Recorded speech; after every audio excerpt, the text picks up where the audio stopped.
In the popular telling, in the films, in the tales that sell tickets, Thor is a prince. Blonde, aristocratic, yearning to prove himself worthy of a throne he was born into. He walks through marble halls and wears crowns. He is a warrior of the blood royal, born to power, and his journey is about learning to rule what was always his by right. Marvel made him that. Audiences know him as nobility.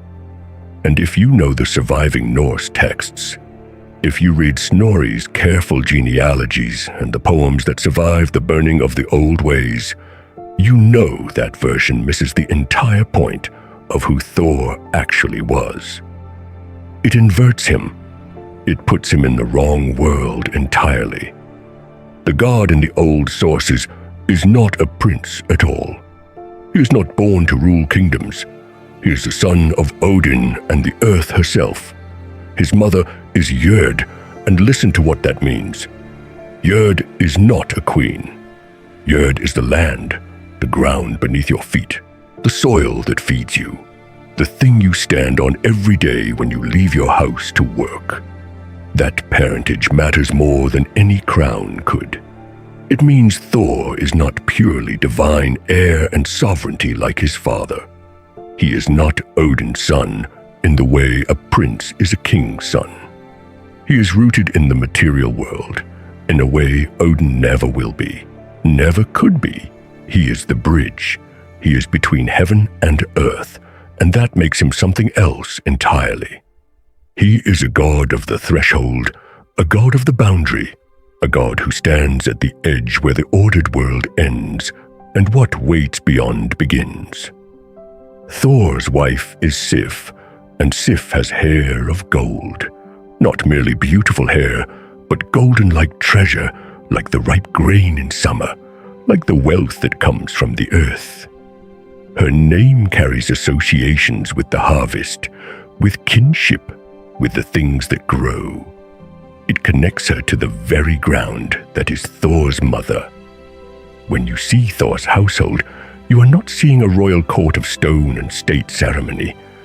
You are seeing a homestead, a working farm, a place where things grow and animals are kept and work is done from dawn until dark. Sif is not a princess in a tower waiting to be rescued. She is the woman who tends the home while Thor ranges across the 9 worlds. She is the one who holds what he has built.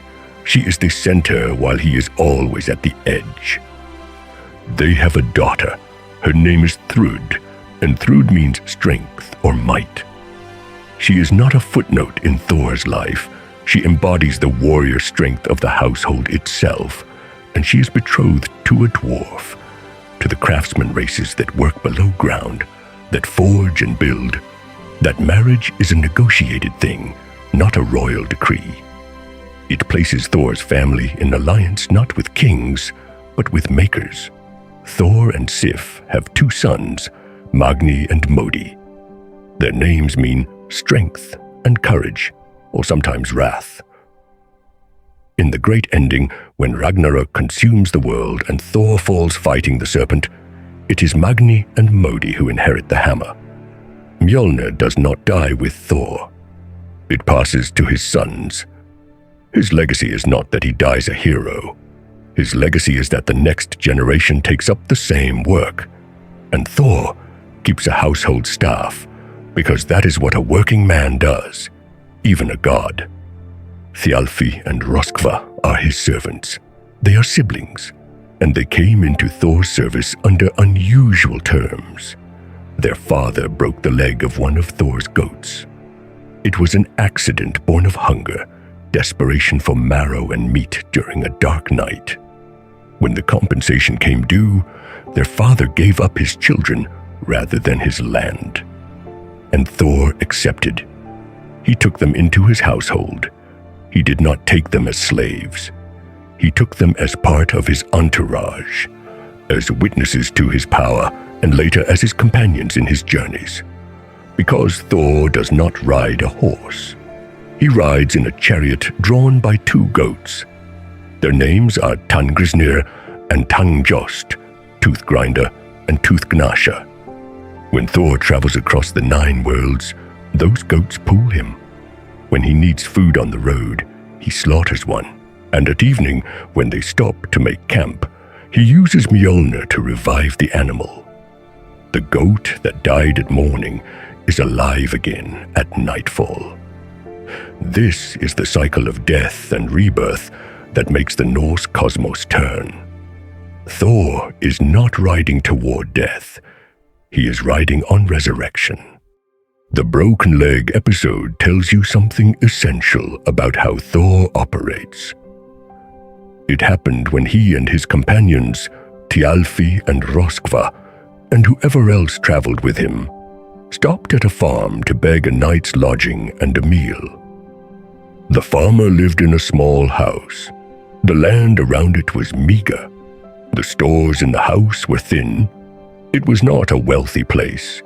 The farmer was poor, too poor to feed unexpected guests from his own stores. His children were lean. His animals were careful. Everything he had was accounted for. Thor made a decision. He would not go hungry and take food from mouths that needed it more.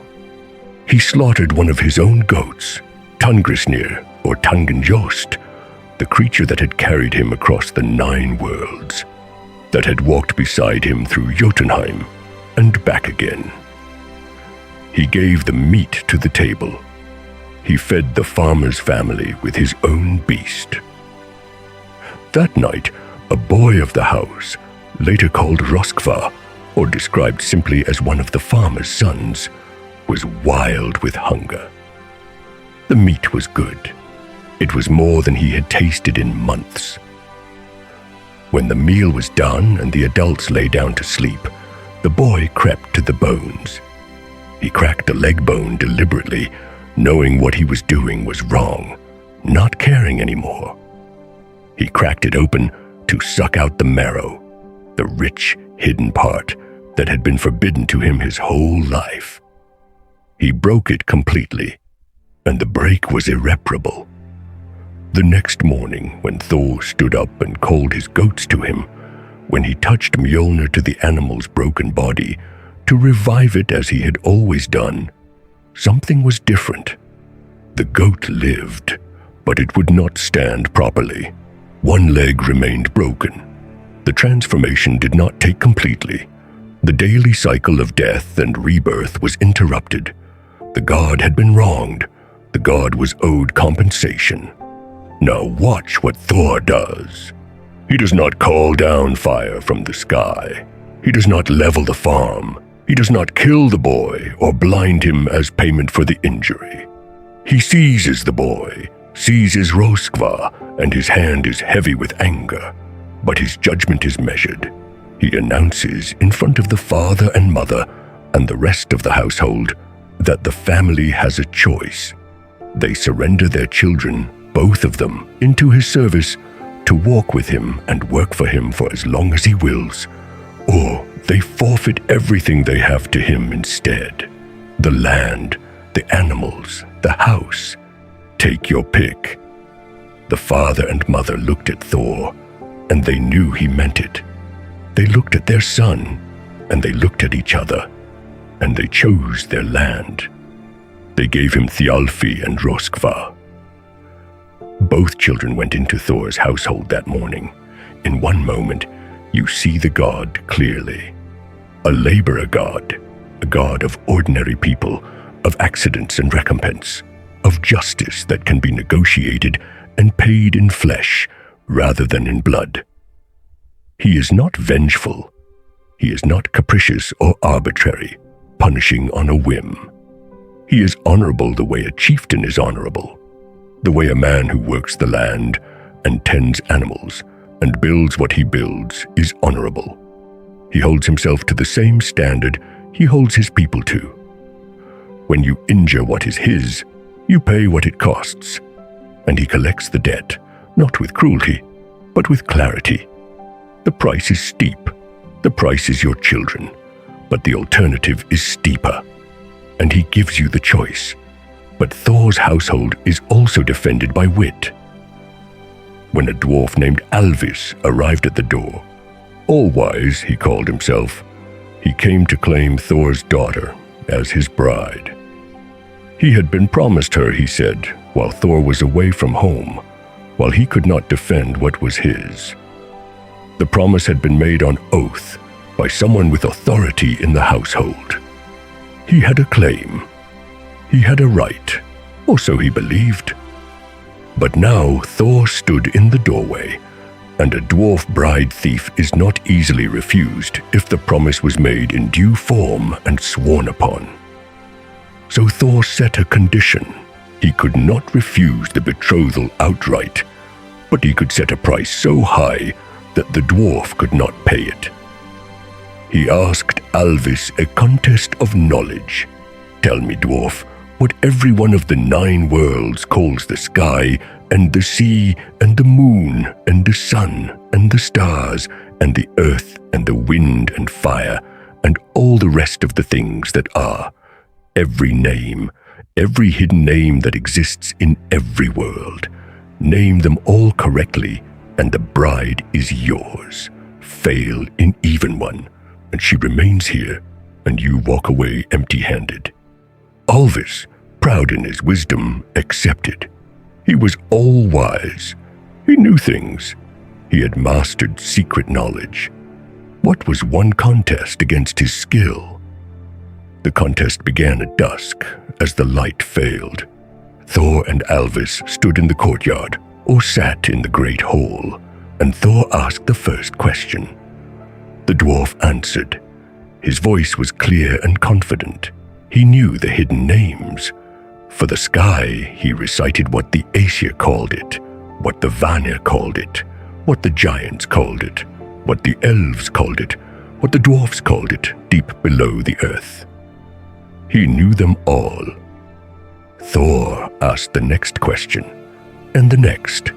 Thor kept Alvis talking through the entire night. He asked question after question, asking for elaboration, asking the dwarf to go deeper, to give him more names, more context, more proof of knowledge. And Alvis, proud and eager to show off every hidden understanding he possessed, answered everything. His voice rang across the courtyard. He was enthralled by his own cleverness, by the music of his own knowledge. He did not notice the time passing. He did not notice the quality of the darkness changing. He spoke, and Thor listened and asked, and the hours turned. And then the sky changed. The darkness began to lighten at the edges. The stars began to fade. The first true gray of dawn touched the horizon. Thor asked one more question, drawing it out, letting Alvis answer in full. And as the dwarf spoke his final answer, as the words left his mouth, the sun rose. Its light came over the rim of the world. Its rays fell directly on Alvis, where he stood in the courtyard, and the dwarf turned to stone.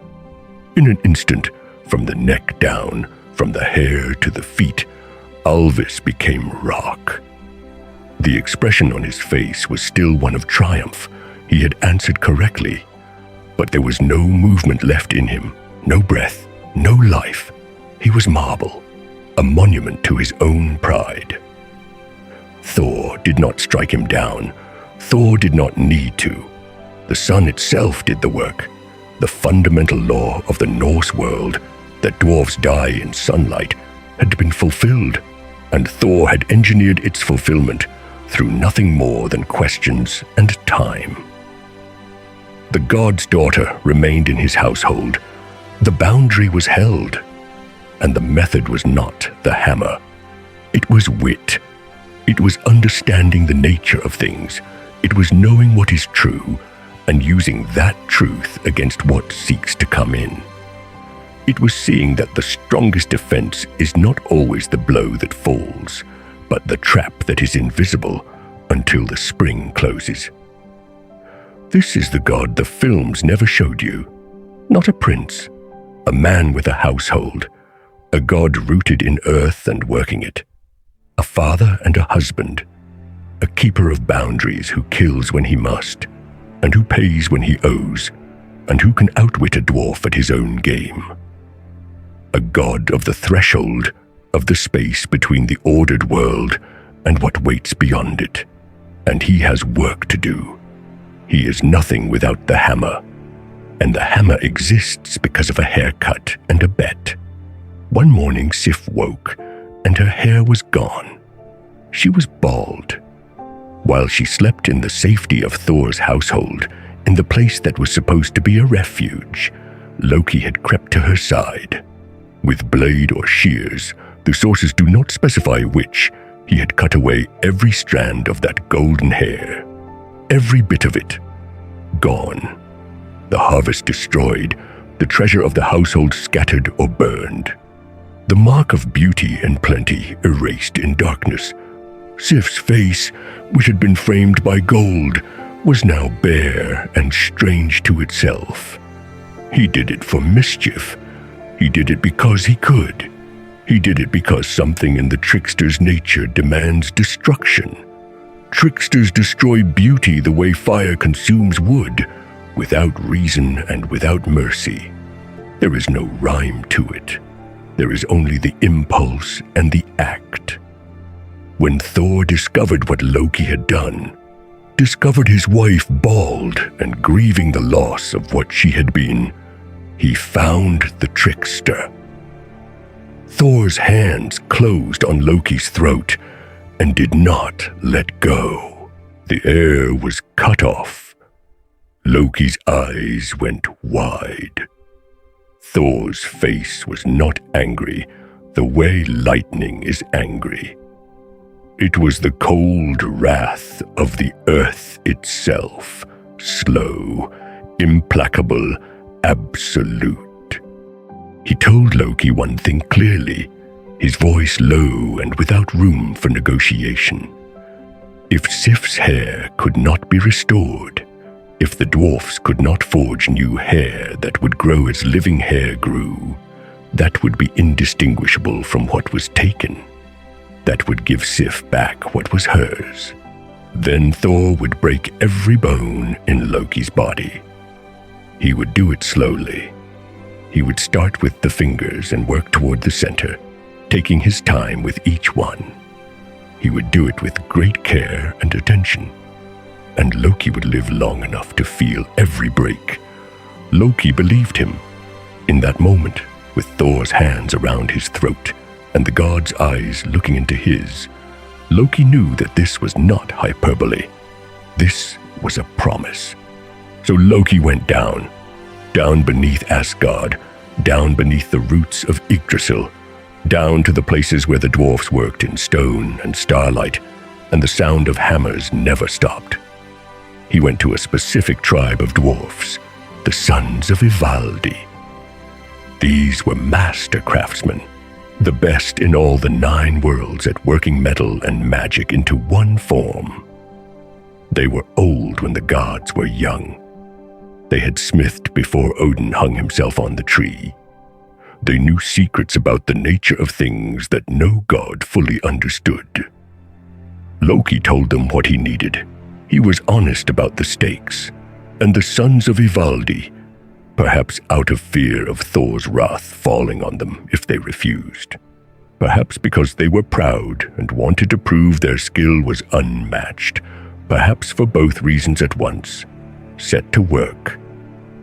They built their fires, they gathered their materials, and in a single sitting, one unbroken stretch at the forge and the anvil, working without stopping, passing the hammer back and forth, feeding the flames, they produced 3 treasures of such power that the gods would use them for all the ages until the end of the world.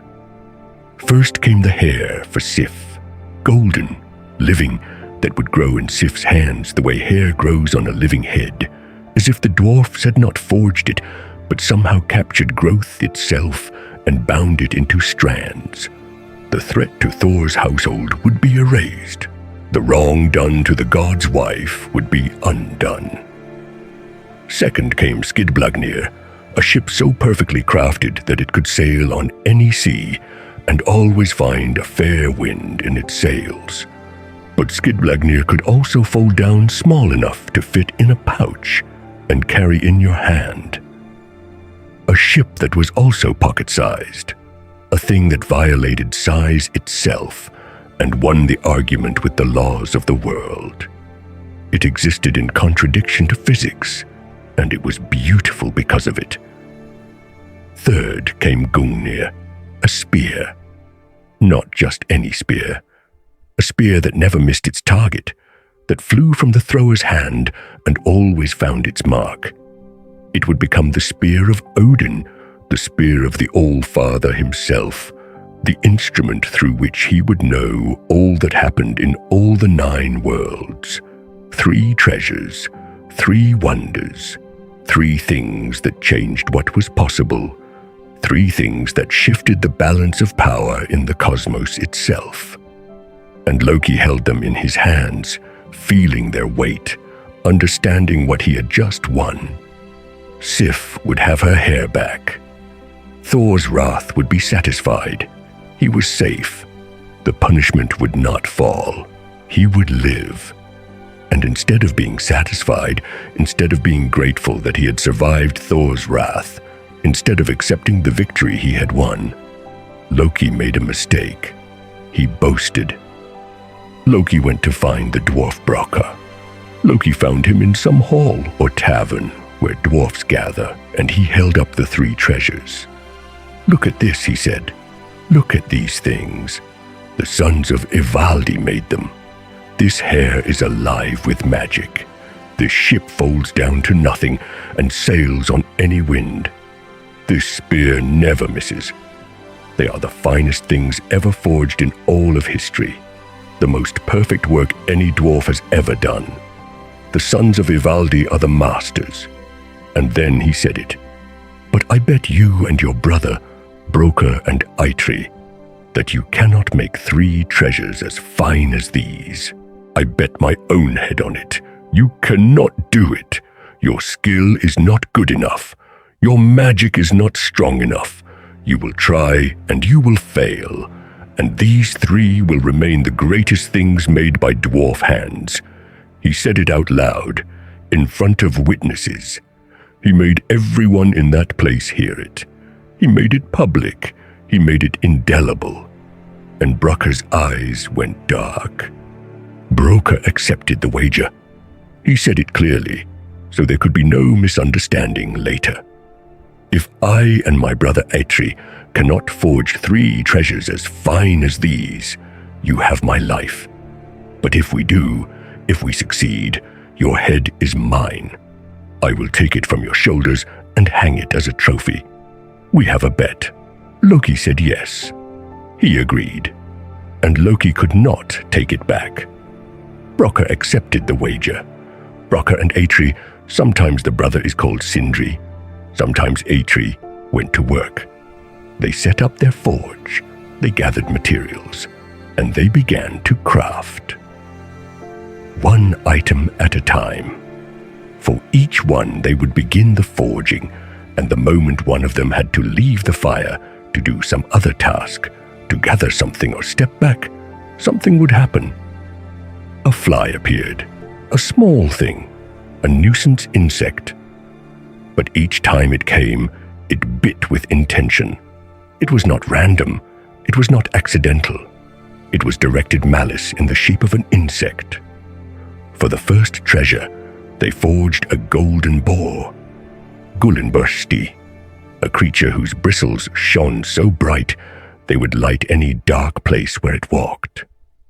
The boar would go to Freyr, god of fertility and summer, and in the last days, those bristles would be what Freyr rode toward his death at Ragnarok, his light dimming in the final darkness. And while one dwarf worked the bellows, one of the brothers pumping the air into the flame, his hands moving in the rhythm that keeps a forge alive, the fly landed. It chose the hand that held the bellows. It chose skin and landed with precision and bit. Blood welled up where the teeth entered. It hurt. Pain shot through the hand. The dwarf cursed, but he did not stop. He could not stop. If he stopped, the fire would weaken. The forging would fail. He kept pumping. He kept feeding the fire.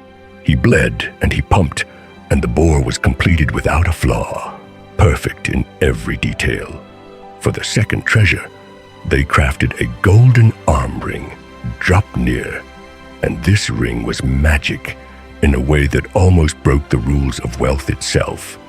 Every 9th night, 8 new golden rings would drip from it like tears, like the earth bleeding gold. An endless wealth generation. The ring that would belong to Odin and that would sit in the All-Father's vault forever, making gold out of nothing, making him richer each night. As they worked this one, as the dwarfs shaped it and refined it, the fly came back. It bit harder this time. The sting was worse.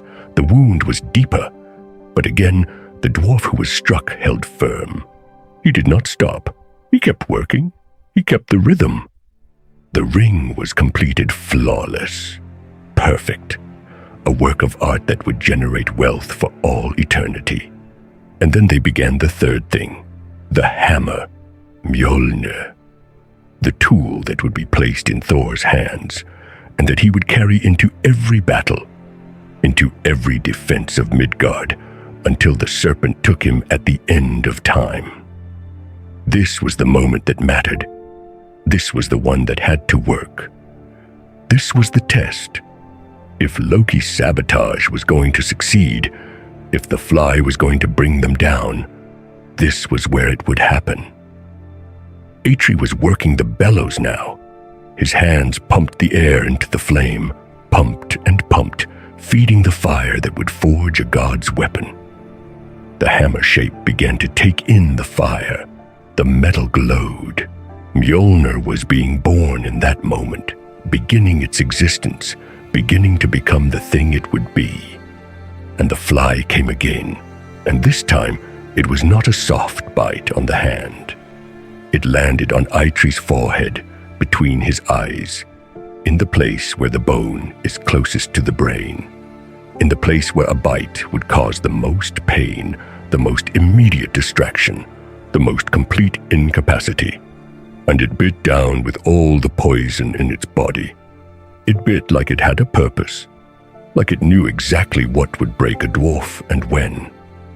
Blood ran. It ran down Eitri's face. It ran from between his eyes.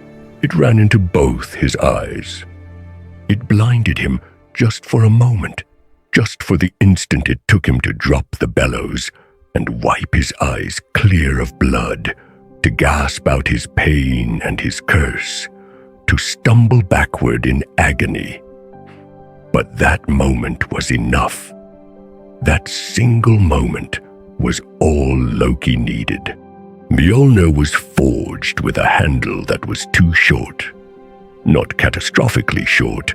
The hammer was still a hammer. It would still strike.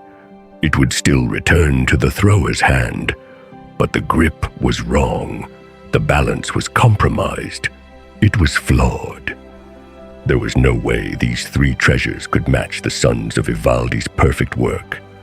There was no way Brokkr could claim victory. Loki's head was safe, and Loki, somewhere in the darkness, smiled. The sabotage had worked the moment when Eitri's hands had left the bellows, when his eyes had been blinded by fly venom and his own blood. That moment had cost everything. There was no way those 3 items could match the Sons of Ivaldi's treasures. There was no way Brokkr could claim his prize. The hammer's handle was too short. It was flawed. Loki's head was safe. Except then came the judgment. Odin sat down. Thor sat down. Freyr sat down. The 3 greatest gods, King of Wisdom, God of Strength, God of Prosperity, made the judgment seat. They prepared to hear evidence and render verdict. Loki brought forward the 3 treasures from the Sons of Ivaldi, laying them out before the gods. The hair for Sif, shimmering and alive in the light. The ship Skidblagnir, which gleamed with the marks of impossible craftsmanship. Hrungnir the perfect spear, the weapon that would never miss its target.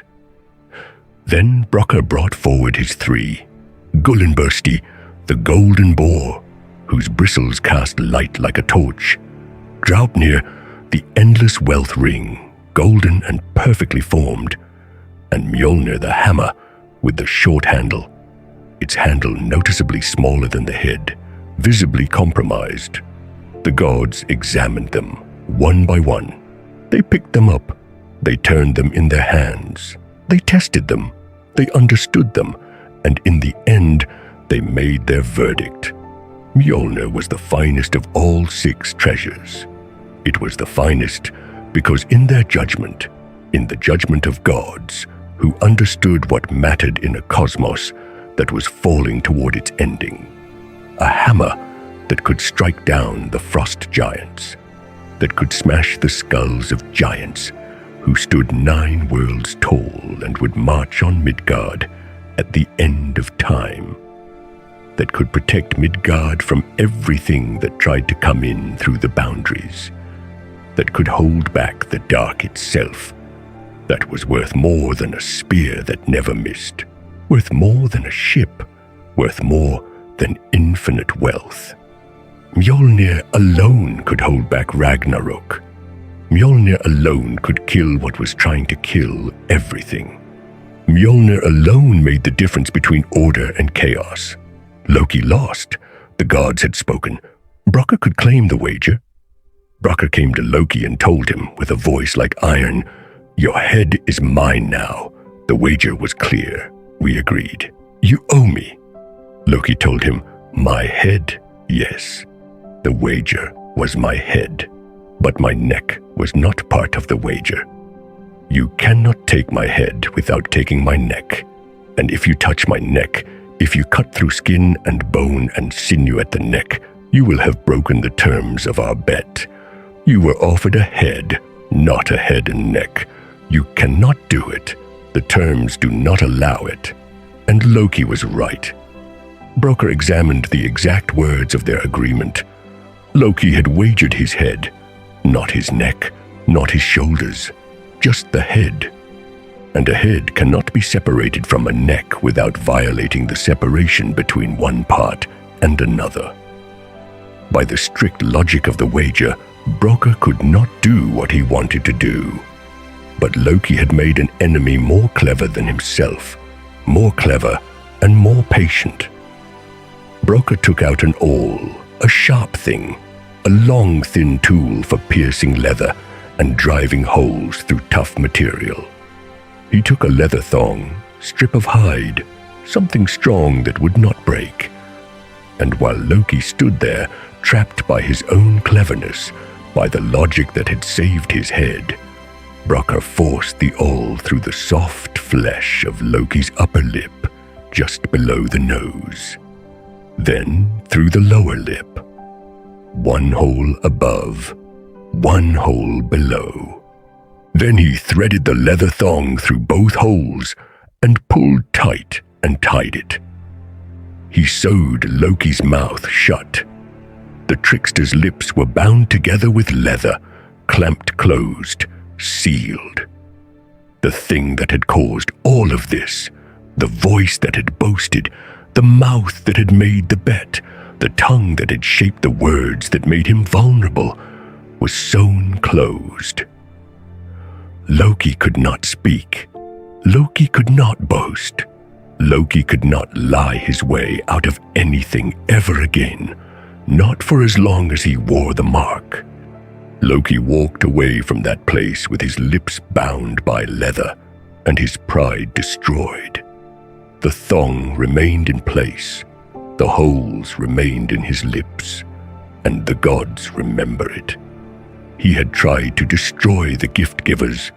He had tried to stop the forging of Mjölnir itself. He had imagined that his sabotage was perfect, that his plan was flawless, that the fly's last bite had ensured his victory. And in the end, he had only ensured the hammer's victory. He had only forged his own defeat. The hammer was made. It was judged supreme. It was given to Thor. And Loki's own words, the boast that should have saved him, the clever logic that should have protected him, had become the rope that bound him. Mjölnir, the hammer with the handle too short, the tool forged in spite of sabotage, in spite of blood and tricks, in spite of everything Loki threw against it. This was the thing that Thor would carry. This was what would be placed in his hands. And with it, the god of the threshold would walk out again and again to the edge of the ordered world and beat back everything that tried to come in. A weapon that always returns to your hand is a comfort right up until the morning it is gone. It is the deep dark before dawn in Asgard. Thor wakes in his hall, the one called Hrungnir, the Shatterer, the place where the god of thunder keeps his household and his weapons. Sif sleeps beside him, and the children are in their rooms. The goats that pull his chariot are in their pens. Everything is where it should be, except for one thing. Thor reaches for the hammer. His hand closes on nothing. The bed beside him is empty. The table where he sets it when he lies down is empty. The wall hooks where such a weapon might hang are empty. Mjölnir, the tool he has used to keep the boundary of the world, the weapon that has never failed him, the thing that is more a part of him than his own arm, is gone. His first instinct is not to arm himself with whatever other weapons the hall contains. It is not to search himself, to move through the rooms and the outbuildings, looking for a thief who has already fled. It is to find Loki. Thor strides through the pre-dawn darkness toward the hall where Loki keeps court. He does not need to wake him. Loki is already awake or never slept, and when Thor tells him, Loki does not argue or make excuses or pretend ignorance. He understands immediately what this means. A god without a hammer is a god who cannot hold the line between the ordered world and the chaos beyond it.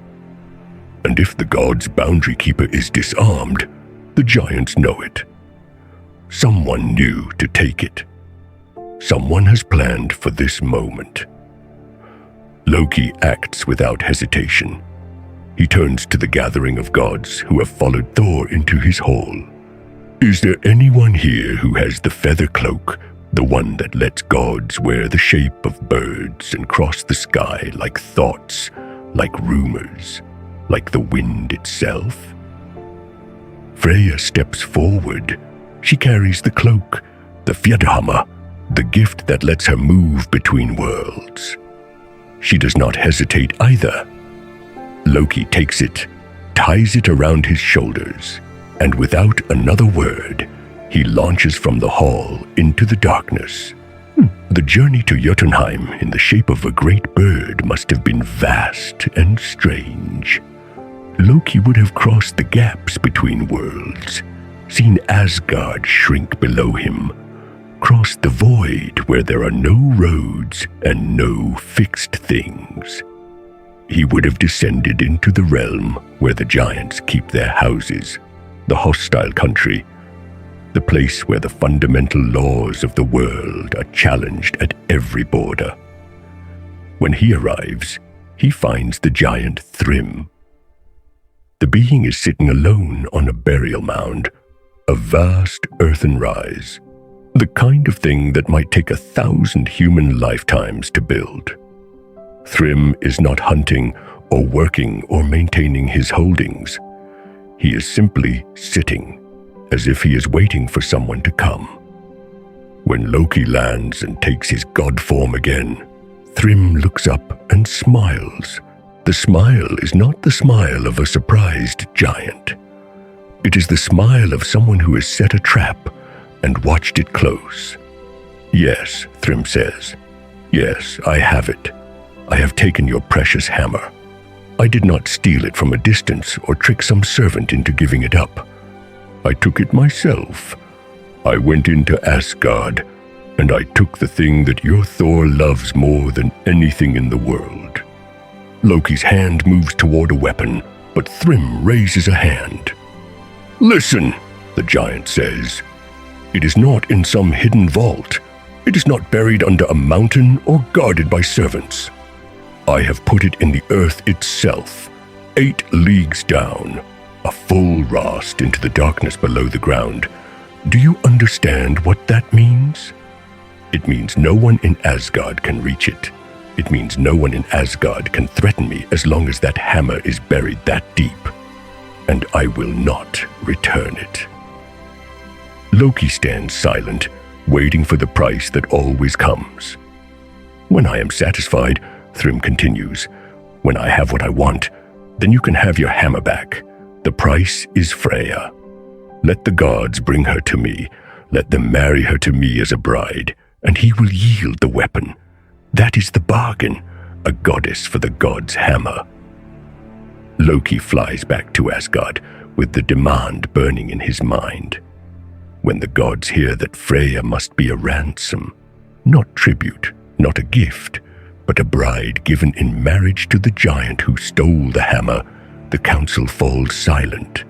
They know what they are asking. They are asking one of their own to become property in a giant's hall. They are asking a goddess to give up her freedom. They send for Freya. They bring her into the great hall, and they tell her the bargain. It is said simply, as if there is an answer that is obvious. Thor's hammer for her hand. A marriage to the giant of the deep earth. Her refusal is not spoken quietly or with the sadness of someone making a sacrifice. It is apocalyptic. Freya's rage shakes the foundations of Asgard itself. She trembles with a fury so absolute that the whole hall of the Aesir, the golden roof, the timbers, the stones beneath the floor, trembles around her. The timbers groan under a force that has nothing to do with muscles and strength. It is the power of a goddess's will, manifest and physical, tearing at the structure of the divine world. And as she refuses, as the word no leaves her lips with all the weight of her authority, her necklace Brisingamen snaps. The precious thing that she won long ago from the 4 dwarven brothers who made it, the finest and most beautiful treasure of the Vanir, snaps from her neck and falls to the floor. The golden clasp breaks. The amber and the gold scatter.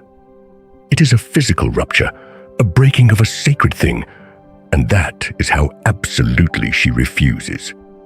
That is how certain she is that this bargain will not stand.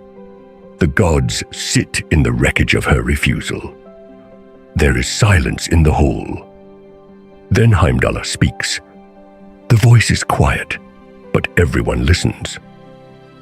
Heimdallr is the watchman who stands at Bifrost, the bridge between the gods and the giants, the being whose eyes never close and who sleeps less than birds. He was born before the other gods, and he has learned to see something of what is to come, as the Vanir can. And what he proposes out of that strange foresight is impossible. Dress Thor as the bride, he says. There is a sound in the hall, a sharp breath, a dropped cup, but Heimdallr continues. Put him in a bridal gown. Hang Brisingamen at his throat. The very necklace Freya just refused to stake. The thing that just broke in her fury. Wind a bridal headdress of linen around his head. Strap keys to his waist. The keys that mark a mistress of a household. That signal to the giant that she will manage his lands and his servants. Let Loki go with him, disguised as a bridesmaid. Let them travel to Jotunheim together, and let Thor retrieve his hammer at the wedding feast. Thor's face darkens, the color drains from his jaw. The gods will call him unmanly for this, he says. His voice is steady, but underneath it is something close to anguish. They will sing of it forever. They will mock him in the mead halls and the high seats for all the ages to come. They will call him Aga, that worst and most shameful insult that a warrior can bear. My name will become a song of mockery. He stands, he paces. The floor shakes slightly beneath his weight. The other gods do not speak. They are waiting. Then Loki steps forward. His voice is flat, practical, final. There is no emotion in it, not mockery, not sympathy, just fact. If the hammer is not recovered, the giants will be living in Asgard before the year is out. Do you understand that? Thrym will not stop at the hammer. He will come for the rest. They will walk through Bifrost without resistance. There is nothing stopping them. They will sit on your thrones and eat your bread. They will take your wives and your daughters. They will remake everything you have built according to the laws of chaos. And your name in the songs will be something worse than unmanly. It will be erased. It will be forgotten. They will not sing of your shame. They will not sing of you at all. Thor nods.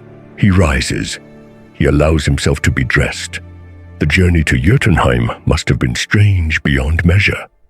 Thor and Loki, traveling in a cart drawn by goats rather than horses, carrying the gods' finest treasures with them as bride gifts, crossing the wasteland toward the giants' realm. Imagine Loki in a bridesmaid's gown, keeping up a chatter of false conversation. Imagine Thor, massive in his borrowed robes, the necklace catching the light, the keys jingling against his enormous frame, sitting in the bride's place, silent, watching the landscape change from the orderly fields of Asgard into the wild, untamed geography of Jotunheim. When they arrive at Thrym's hall, the wedding feast is already in preparation. The hall is vast, a space built to hold the enormous form of giants and their guests. The tables are laden with meat and bread, and everything a celebration demands. The fires burn bright in the hearths. The servants move back and forth with cups and platters. There is the smell of roasting meat and ale and honey. Thrym sees his bride enter, and he is pleased. He rises to welcome her. He offers her the place of honor at his side. Thor sits in the bridal seat, massive in his women's clothes, and the hunger in him is not the hunger of a bride attending her wedding feast. He takes an entire ox and devours it. The meat is gone. The bones are stripped. His plate is empty. He reaches for 8 salmon, fresh, beautiful, the finest the sea offers, and he eats everyone. He consumes every delicacy laid before the women at the feast, all the refined things, all the things that a bride is supposed to pick at gently and with restraint. And then he washes it all down with 3 full casks of mead, the same amount that would be served to all the men in the hall put together. Thrym watches this in growing disbelief. In all his years of hosting, in all the weddings and feasts he has attended or given, he has never seen a bride eat or drink like this. It is not natural. It is not possible. No woman, no goddess, no being that presents as female has ever consumed food and drink on this scale. He turns to the being he thinks is Freya's bridesmaid, Loki, sitting perfectly composed beside the enormous bride. His voice is careful, almost suspicious. I have never seen a bride eat or drink so much. What does this mean? Loki does not hesitate. He does not show any sign of fear or doubt. He smiles. He leans close, as if sharing a secret, as if speaking woman to woman across the gulf that supposedly separates them. Freya, he says, his voice carrying perfect conviction, perfect warmth. was so eager to see Jotunheim, so desperate to reach your halls and marry you, that she has not eaten or drunk anything for 8 whole nights. She could not eat. She could not sleep. Her heart was beating only for you. She was thinking only of this moment, of standing in your hall as your bride. That is why she has not eaten. That is why she consumes so much now. Her love has been fasting in her, and now it is breaking its fast. Thrym's face changes. His suspicion melts. What is a giant's triumph, if not to be desired so completely? What is a marriage, if not the knowledge that the other being has been waiting, fasting, burning with need? He is pleased. He rises from his seat, satisfied with the explanation, certain now of the truth of the bride before him. He gives the command. His voice rings out through the hall. "Bring the hammer," he says. "Bring Mjölnir from its grave and lay it on the bride's lap. Hallow this marriage in the name of the goddess Vimur, who guards all oaths and all sacred promises. Let the ceremony be complete." The servants move quickly. They understand the importance of this moment. The hammer is brought up from the earth, 8 leagues below the ground. In the dark, it has waited. Now it is carried into the light. It is enormous. It is heavier than anything in the room except stone and bone. The weight of it makes the floor shake slightly as they move. They place it on the bridal gown. For just a moment, a breath, a heartbeat, Thor's hands are not moving. His body is still. He is not the bride anymore. He is not a god playing a role. He is becoming something else. Something that was dormant is waking. Then he touches the hammer, and his heart laughs inside him. In that same instant, everything changes. The bride stands. The disguise falls away. The bridal gown tears as the god rises. Brisingamen is torn from his throat. The linen headdress is cast aside. The keys scatter across the floor. And Thor is what Thor is, a god who is holding his weapon, standing in the middle of a giant's hall. And there is nothing in the world that will stop him now. He does not negotiate. He does not issue a challenge or make a proclamation.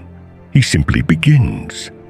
Thrym is the first to die, struck down where he stands in his own hall. The hammer comes down, and the giant falls. Then Thor turns to the giant's sister, the one who had asked the bride for bridal gifts, treating the supposed goddess as a treasure source to plunder, as property to be decorated with gold. She falls. Then Thor turns to the hall itself. Every giant assembled there, every guest at the wedding, every bearer of strength and malice that the giant realm has gathered together, is struck down. The hammer comes down and comes down and comes down. The cauldrons fall and shatter. The tables split and collapse. The walls hear the hammer's weight and tremble. The roof does not fall, but only because stone and timber are not giants. The screaming stops. The thunder fades. The only sound left is the echo of the last strike dying away into silence. And when it is finished, there is only one guest from Jotunheim left alive in the hall, and he is no longer alive. Thor holds the hammer again. The gem at its head is the same as it always was. The handle is still short, but it is back in his hand, and the boundary is sealed again. The journey home is simple. There is no pursuit. There are no more giants strong enough to stop him. Loki and Thor cross back into Asgard as the sun is rising. The gods gather in the great hall, and Thor shows them the weapon, turning it in the light so they can see that it has not aged in the earth, that it has not been diminished by the theft or by the depth, or by the days underground. It is whole. It is intact. The boundary is held. And that is the story the poetic Edda tells, the Þrúðr, the poem of Thrym. It is a story not of a god's strength alone, but of a god's willingness to cross boundaries, to be something other than himself if the boundary keeping requires it. It is a story about understanding that wit and adaptation are the real weapons. The disguise is not a humiliation. It is a tool. The hammer is recovered not through force, but through deception, through ceremony, through understanding exactly when to strike, and when the struck thing will stay struck. And that tells you something essential about what the Norse thought a boundary guardian needed to be. He has the hammer back. Now he goes looking for the one thing it was made to kill. Not all of Thor's journeys are about the hammer. Some are about what feeds the gods, what keeps the order of Asgard alive, sustained, and ready for the next gathering. And this is a different kind of quest entirely, one that takes him to a place where the stakes are stranger and more subtle than a giant's bride ransom, but no less important.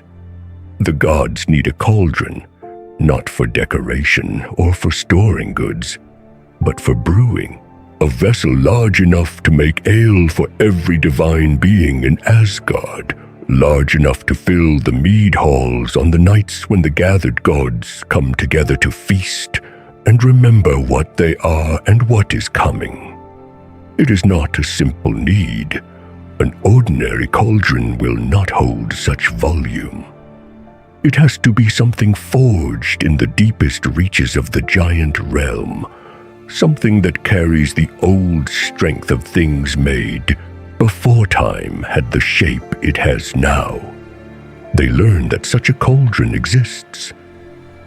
It is kept in the realm of a giant named Hymir, a being who lives in a place that is barely tame, barely held within the laws that govern the 9 worlds. It is a realm at the edge, where the boundary between order and chaos is thinner and more permeable. And Thor agrees to go and claim it. He does not go alone. He travels with a companion, often named as Tyr, the god of war and justice, the one who knows how to speak to warriors and to negotiate among the strength-bearers of the world. Together, they make their way toward the edge of the known world, toward the remote territory where a giant keeps house in a place that is barely tame. The journey itself is a crossing. They move through the wilderness. The landscape changes. The grass grows wilder. The forests become strange. The sky changes color. By the time they reach Hymir's hall, they are in a place that is fundamentally different from the 9 realms of the gods. The hall itself is vast, but dark, built from wood and stone in a style that speaks of age and of a kind of strength that does not need decoration or beauty to announce itself. This is a place made for holding things and for surviving. When Thor and Tyr arrive, they do not announce themselves with shouts or challenge. They understand instinctively that this is a place where you do not greet a giant without knowing what shape he takes when he is alone, when there are no witnesses and no rules. They hide. Both of them, 2 divine beings, press themselves behind a single pillar in the main room of the hall. The pillar is thick and dark, aged by time. They position themselves carefully.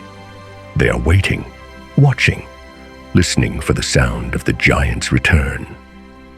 When Hymir comes back from hunting, his presence enters the hall before his body does. The air changes. The temperature of the room shifts. The light seems to dim, though there is no cloud across the sun. He stands in the doorway. His eyes move across the room, not searching, not suspicious, just seeing. and the glance, the sheer weight of his looking, is so fierce and so heavy with the power that carries it that the great roof beam that holds up the hall's center cannot withstand it. The timber cracks, it splinters from end to end, it falls. And as it falls, the kettles that were hung from it in an orderly row, all the copper and iron vessels that a giant uses for cooking and brewing, tumble down in a cascade of metal, striking stone. One by one, they shatter, they split and tear. The copper buckles, the iron breaks. The sound is tremendous, the sound of a meal's worth of dishes breaking all at once, a chaos of percussion that fills the hall and then slowly fades into silence. Every single one shattered, everyone except the cauldron. One vessel remains whole, completely unbroken, exactly as it was before the beam fell and the storm of metal descended. It stands among the wreckage, untouched, inviolable. And that is the very cauldron they have come to claim. Þór and Tyr step out from behind their pillar. There is no use hiding now. The giant has seen the wreckage, and by any logic, gods or servants should have run or been crushed.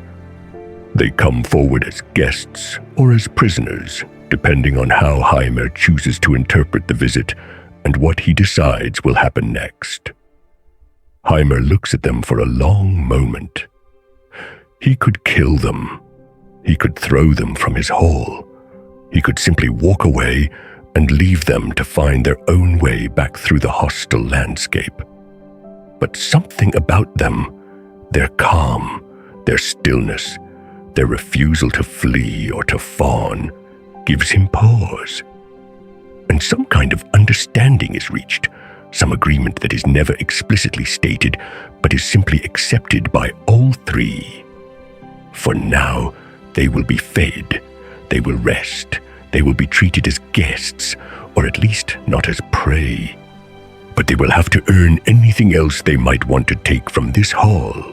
The next day, when the morning light comes harsh and thin through the windows, Hymir offers Þór a bargain, a wager, a test. "Come fishing with me," he says. "Come out on the boat, and we will see what you can truly do in the water. We will see if you have the strength to hold a line when something pulls on the other end. We will see what you are made of when you are not standing on solid ground." Þór agrees without hesitation. But first, he needs bait. Hymir points him toward the pasture where the best of his livestock graze, a meadow full of oxen, the finest animals a giant can own. They are massive, muscular creatures, bred for strength and for endurance. One of them is named Himnarjot, which translates as sky bellower, a creature that can roar loud enough to shake the hills. Himnarjot is the finest and the most prized. It is the giant's greatest treasure among beasts. Þór walks out into the pasture. He moves directly toward Himnarjot. The animal sees him coming, and there is a moment where the ox might flee or charge. But Þór is already in motion. He takes hold of Himnarjot. Without ceremony, without pause, without any sense of asking permission, he takes the animal by the head, and he tears it clean off. The muscle and bone and sinew separate. The head comes free in his hands, enormous and still warm and dripping. It is a small thing compared to the trials that are coming. The ox is just meat, just food, just a tool to be used. But it is also a message. It is a message written in the body of the giant's most prized beast. The message is, the boundary guardian takes what he needs from the world of giants, and he is not polite about it. He is not careful. He does not negotiate. He simply takes. He carries the head down to the water. Hymir is already at the boat, waiting, and he makes no comment on the dead ox or on the casual ease with which Thor has killed and carried it. Perhaps he expected nothing else. Perhaps this is simply what payment for the cauldron will look like. They push out into the cold water. The water here is not like the water of the ordinary world. It is older. It has a weight to it, a presence. The sky above is not the sky of the middle realms.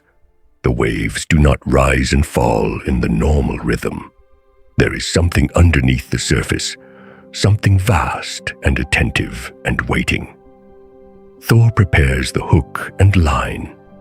He ties Himinarjot's head to the hook, this ox head that he has just taken, this prize that is now transformed into bait, into a lure for something infinitely larger and more dangerous.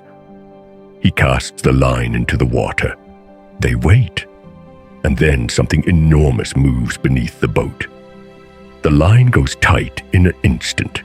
The hook has caught, and what it has caught is the Midgard serpent itself, Jörmungandr, the thing that is coiled around the earth in the deepest waters, the doomsday beast that is gnawing at its own tail in the darkness, waiting for the day when the binding will break and it will rise to poison the sky.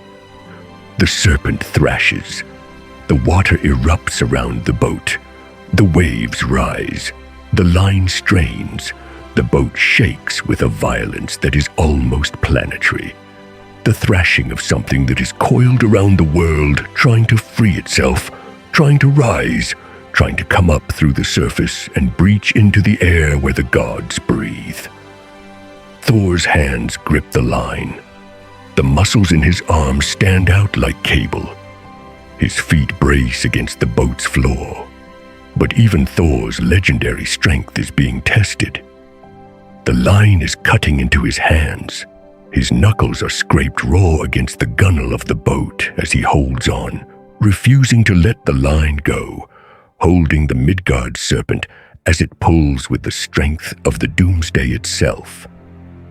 In those moments, in that struggle, Thor is holding back the end of the world. He is keeping the serpent beneath the waves. He is the only thing standing between the ordered realms and the chaos that waits to consume them. His hands are bleeding. His muscles are burning, but he does not let go. What happens next, the instant at which the serpent escapes and the fishing ends? This is where even the oldest texts begin to contradict each other, to offer different versions of how the gods remember the story being told. In one telling, the line simply breaks. The power of the serpent is too much. The Midgard serpent writhes with a violence that is too absolute, and the rope cannot hold.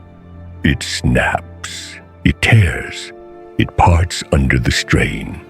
The serpent sinks back into the depths, and the fishing expedition ends. The line is severed. The connection is broken.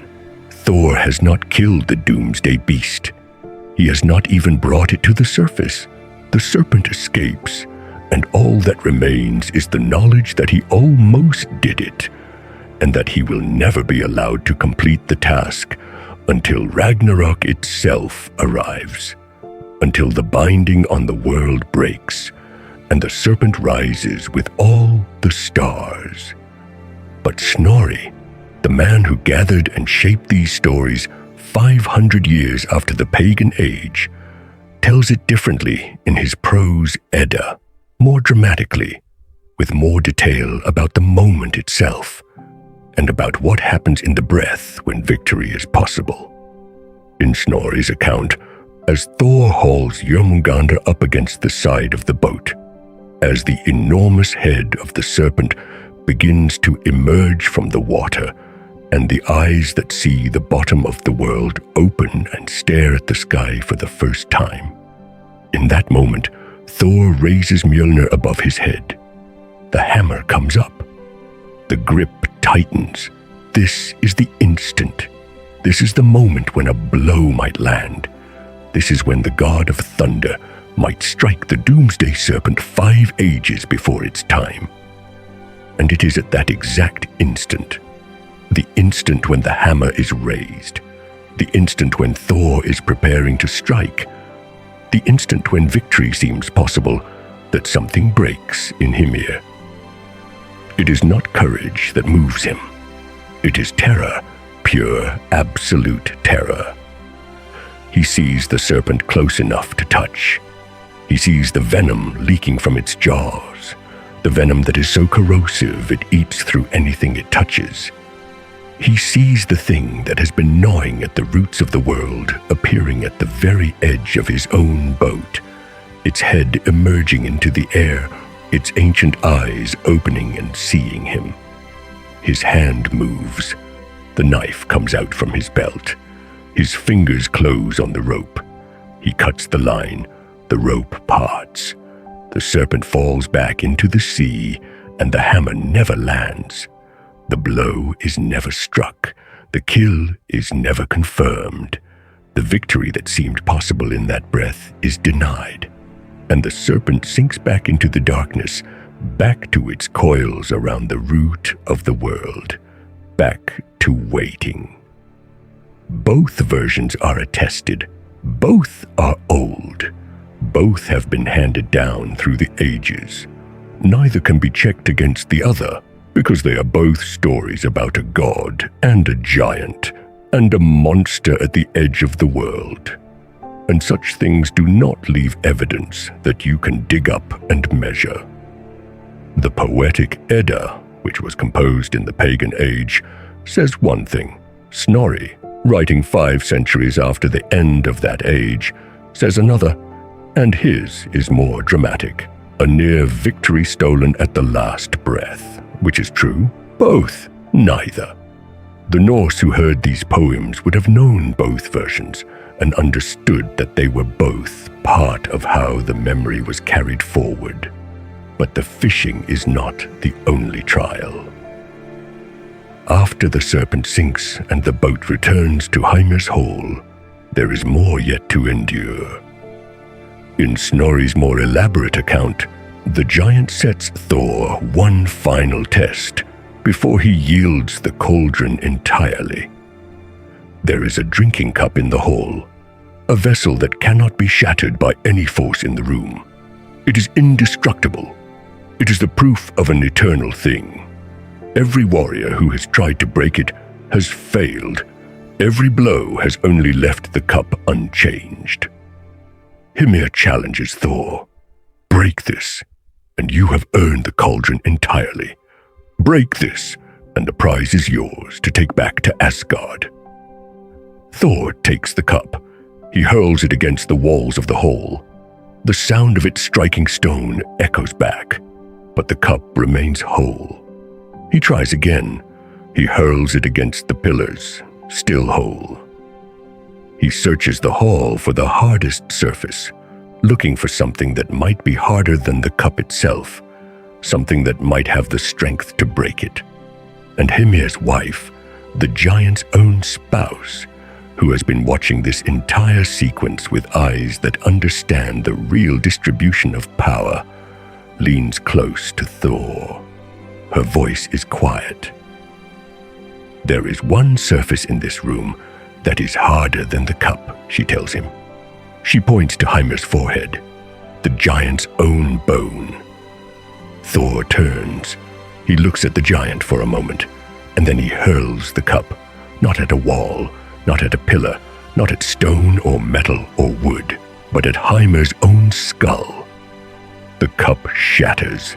It breaks into pieces. It is destroyed by the thing that is harder than itself, the giant's own head, the bone of the being who thought he was testing the god. And in that moment, the household betrays him. The wife has chosen. She has turned against her own husband, and with that turning, the trial is over. The cauldron is won.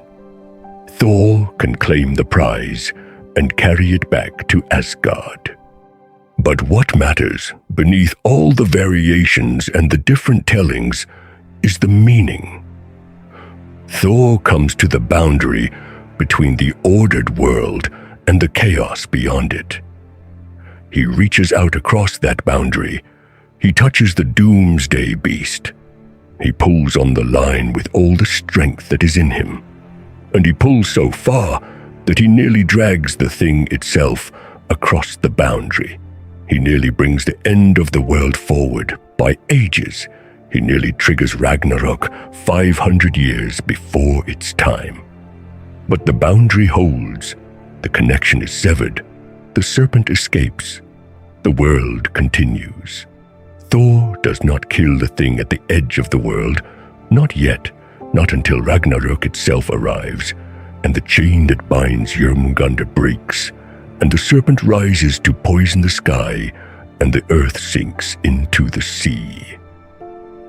This expedition, this fishing trip, is practice for that final battle. It is a rehearsal. It is Thor learning the weight and the power of the enemy he will face at the end of time. He walks out to the edge of the ordered world. He hooks the chaos that lives there. He struggles with it, and then he walks back with proof that he can almost do it. That is what a boundary guardian needs to know. Not just that he can win, but that he will fight, that he will pull with all his strength even against impossible odds, and that he will keep coming back to the edge again and again, knowing what waits there, and knowing that someday his name will be the last thing heard before the world breaks. The serpent got away. The next thing he meets does not fight him at all. It simply proves he can be beaten.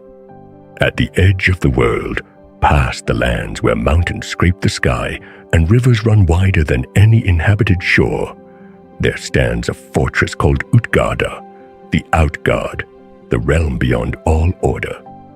It is the seat of a giant king named Útgarða-Loki, Loki of the Outguard, and it is a place where the rules that bind Asgard and Midgard alike seem to bend and reform according to a logic that no visitor can quite grasp. Thor arrives at this fortress with two companions at his side, his servant Þjálfi, who is fast, and the trickster god Loki himself. They have come seeking something, or perhaps seeking has brought them to this threshold without intention. The giant king greets them not with hostility, but with an invitation, a challenge worn smooth and pleasant as a blade. Útgarða-Loki will not cast them out or demand payment in blood. Instead, he offers them trials, 3 contests, he says, and whoever wins will have done what no visiting god or giant has managed, proven their strength against the champions of the Outguard. But what Útgarða-Loki does not tell them, not yet, is that this contest is already rigged, not through cheating, but through a deeper kind of deception. Each contest will measure them against something that looks human, but is not.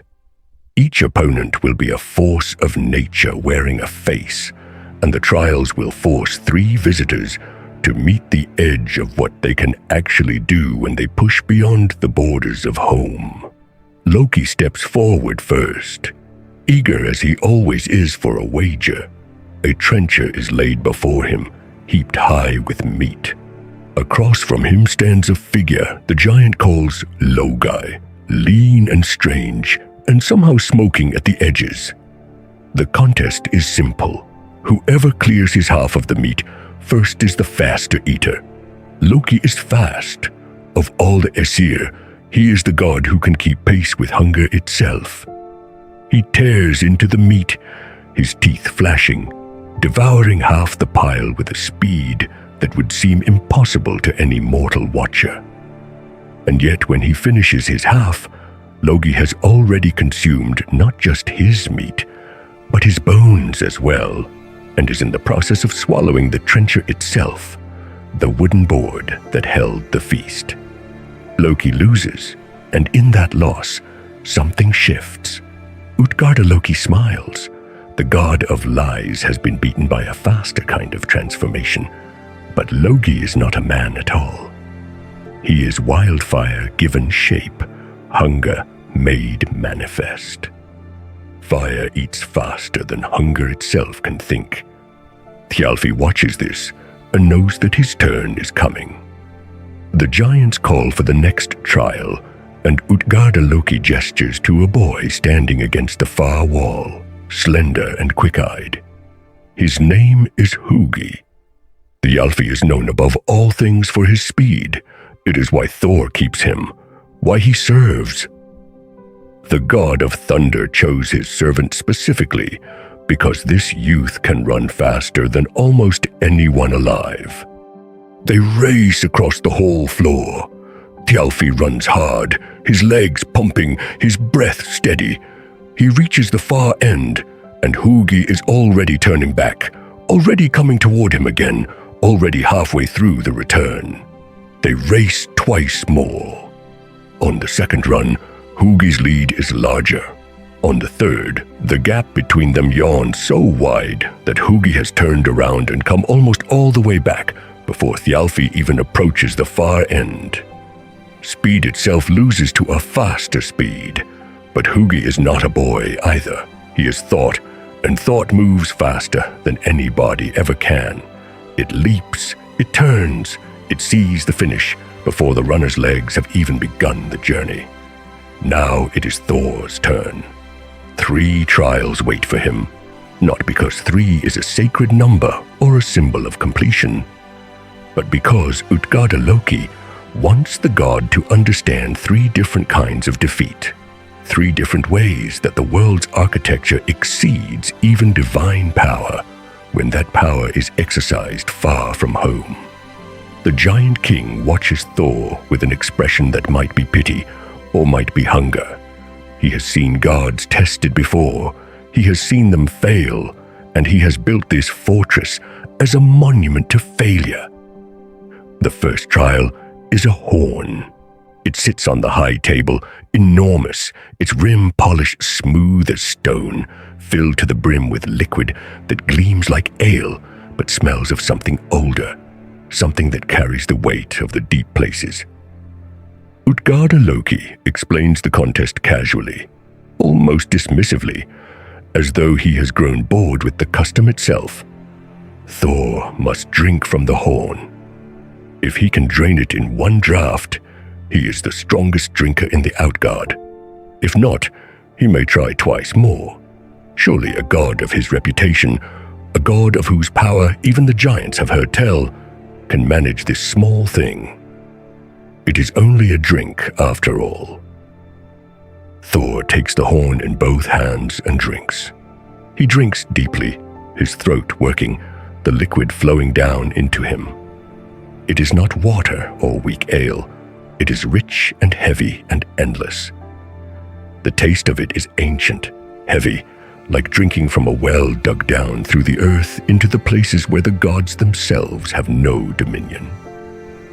He drinks and drinks, his body straining to process the flood, and when he finally pulls the horn away from his mouth, panting hard, his chest heaving, he looks at the level and feels something cold touch his spine.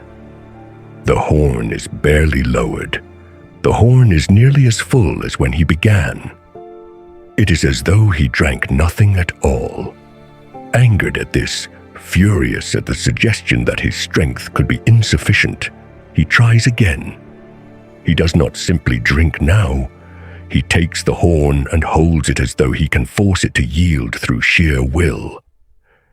He drinks longer this time, puts all his force into it, drains a full measure more from the horn's belly, and this time he does not pull away until his lungs demand air.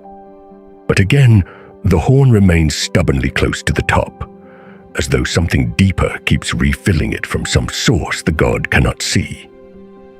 He stands, breathing hard, his muscles trembling slightly, aware now that the other gods watching him are beginning to understand that this simple test is not simple at all. He tries a third time. This time, he does not hold back. He calls on the kind of power that breaks mountains, the force that moved the earth itself, and he drinks as though he could drag the whole ocean up and swallow it through the horn's narrow opening. This time, the level does yield. The level drops noticeably. He can see a clear change, a real lowering of the liquid surface. But as his lungs burn and his throat reaches its absolute limit, he realizes the horrible truth. He still cannot finish it. There is always more below, always another deep layer, always more to drink. He sets the horn down, breathing hard, trying to control his expression. Around him, the hole is very quiet. He has been bested, or so it seems. The second trial is the lifting contest. Against the far wall lies a great gray cat, stretching in the way cats do, its fur thick and its movement almost lazy. Útgarða-Loki's challenge is simple. Lift the cat from the floor. Thor steps forward and bends, wrapping his hands around the cat's body. He pulls. The cat's body arches upward, but only part way. Thor strains, calling on the strength that has never yet failed him, the force that shattered giant skulls and split oak trees. One of the cat's paws leaves the ground, then another. But no matter how hard he pulls, he cannot get all four paws off the floor at once. The cat is impossibly heavy. It is as though the animal's weight is anchored to something far below, something that pulls downward with a gravity all its own. Finally, Thor releases it, frustrated and ashamed. The cat drops lightly back to the floor and walks away, somehow more smug than a cat has any right to be. The third trial has no physical object. There is only an old woman sitting in the shadows at the edge of the hall. Her name is Ellie, old age given a form, though Thor does not know this yet. Útgarða-Loki presents her as his foster mother and challenges Thor to a wrestling match. The god has surely wrestled before. Let him try his strength against this ancient woman. Thor steps toward her, unsure. It seems mad, impossible, that a god should have to prove himself against an old woman. But he has already lost at eating, lost at racing, lost at drinking and lifting. He will not lose again. He grapples with her. She is thin and bent, and yet her grip is iron. He cannot throw her. He cannot pin her. He struggles against her, calling on the deep well of his strength, and she pulls back against him with a resistance that seems to come from somewhere outside ordinary time. Thor falls to one knee. He cannot overcome her. He releases her and steps back, breathing hard, defeated in a way that feels more fundamental than any of the previous trials. He has been beaten by an old woman. It is only now, as Thor prepares to leave in shame, as he feels the weight of triple defeat settling on his shoulders, and wonders if the tale of his failures will be sung in every hall across the worlds, that Útgarða-Loki calls them back. The giant king's voice carries no mockery. He beckons them to return, to stand before him one more time. The giant king smiles, and everything changes. Listen, he says. The trials were never what they seemed. None of them. They were never simple contests between matched competitors. They were demonstrations of the very structure of the cosmos itself, and the fact that you lost reveals not weakness, but a different kind of strength, a strength so vast that the measure of it extends beyond the boundaries of what any visitor can perceive. Loki never competed against a faster eater. He faced wildfire itself, Logi, who will always consume faster than hunger can think. Fire does not merely eat meat and bone and wood. It transforms them, reduces them to ash and smoke, and the memory of what they were. Every tongue in every mouth will lose to that particular fire, because fire is the hunger that cannot be sated, the consumption that reaches into the deepest places and pulls them up toward the light and heat. Þjálfi never raced against a boy. He lost to Hugi, who is thought itself, pure thought, the speed of a god's mind, moving at the speed of lightning and electricity, and the instant before intention becomes action. Thought will always reach the finish line before anybody can arrive there, because thought is already there before the journey even begins. And Thor, Útgarða-Loki speaks directly to the god now. Thor's 3 draughts from the horn did not simply lower the level of ale like a man drinking from a cup. The horn extends down, down, deeper than you could follow if you plunged after it, down through the earth itself, down past the roots of the world tree, down to a place where it connects to the sea. Each drink was a pull from the ocean's deepest roots. You were drinking from the world's foundation. The 3 draughts Thor took actually lowered the level of the entire sea, imperceptibly to mortal sight, yes, but measurably to those who watch the world's great systems and know how to read the signs. The god moved mountains of water without knowing it. You moved the sea. You altered the very structure of the world. The cat was not a cat. When you lifted it, you were not pulling an animal from the ground. You were pulling at the Midgard serpent, at Jormungandr itself, the world snake that encircles Midgard with its coils, anchored at the bottom of the cosmos by forces older than memory. When you wrapped your arms around that cat's body and pulled with all your strength, you were trying to lift the serpent that was destined to be your doom, the creature whose venom will one day slay you at the end of all things. One paw left the ground. The god nearly raised the serpent from its anchor. You nearly lifted the end of the world itself, nearly loosened the bonds that hold doomsday in its place.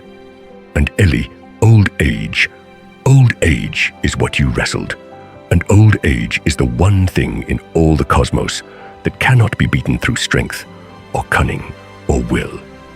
Thor wrestled time itself, and time does not yield to strength. Time brings down every living thing that is born, from the smallest fly to the greatest god. It wears down mountains and dries up seas and turns the strong into the weak. The great wheels of time grind on, indifferent, inevitable. Thor was nearly brought down to a full defeat by old age, nearly overcome by the one force that even the gods cannot escape. For you to fall to one knee against old age was not a defeat at all. It was nearly a victory. You survived the wrestling. You kept standing. You refused to be fully overcome by the force that ends all things. That is a kind of triumph that the laws of the world almost cannot permit. Now Útgarða-Loki's voice drops lower, becomes almost a whisper.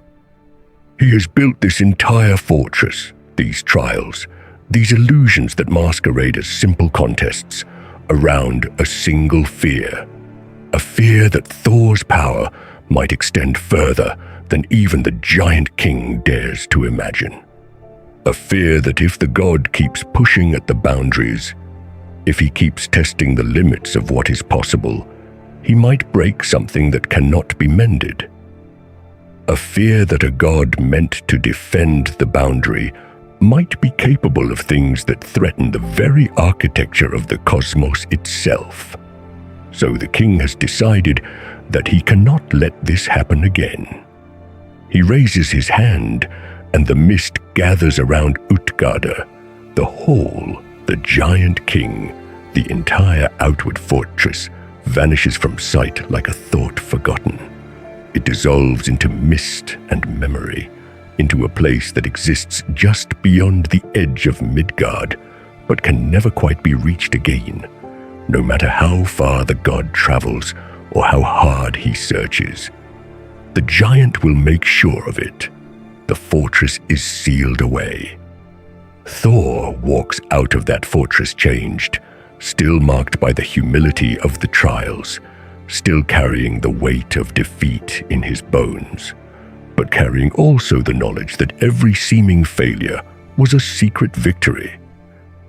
At the edge of the world, where order touches chaos and the familiar laws bend, Thor has proved not weakness, but strength so vast that he could not even see its own measure. The god of the boundary has tested himself at the boundary itself, and the boundary has flinched. He has been humiliated by an illusion. The next challenger is solid stone and leaves something behind in his head. But the trials at Útgarða are not the only tests Thor must face. Back in Asgard, the high seat of the gods, a different kind of contest is already underway. One that begins not with Thor's choice, but with Odin's recklessness. The king of the gods, Odin the Wanderer, Odin who sees all things and sacrificed his eye for knowledge, Odin who is never content with peace, has made a wager. He is riding his 8-legged horse Sleipnir across the borderlands between Asgard and Jotunheim, and he has turned to the giants with a boast that cannot be taken back. No horse in all of Jotunheim can outrun his mount. His own head rides on the certainty of it.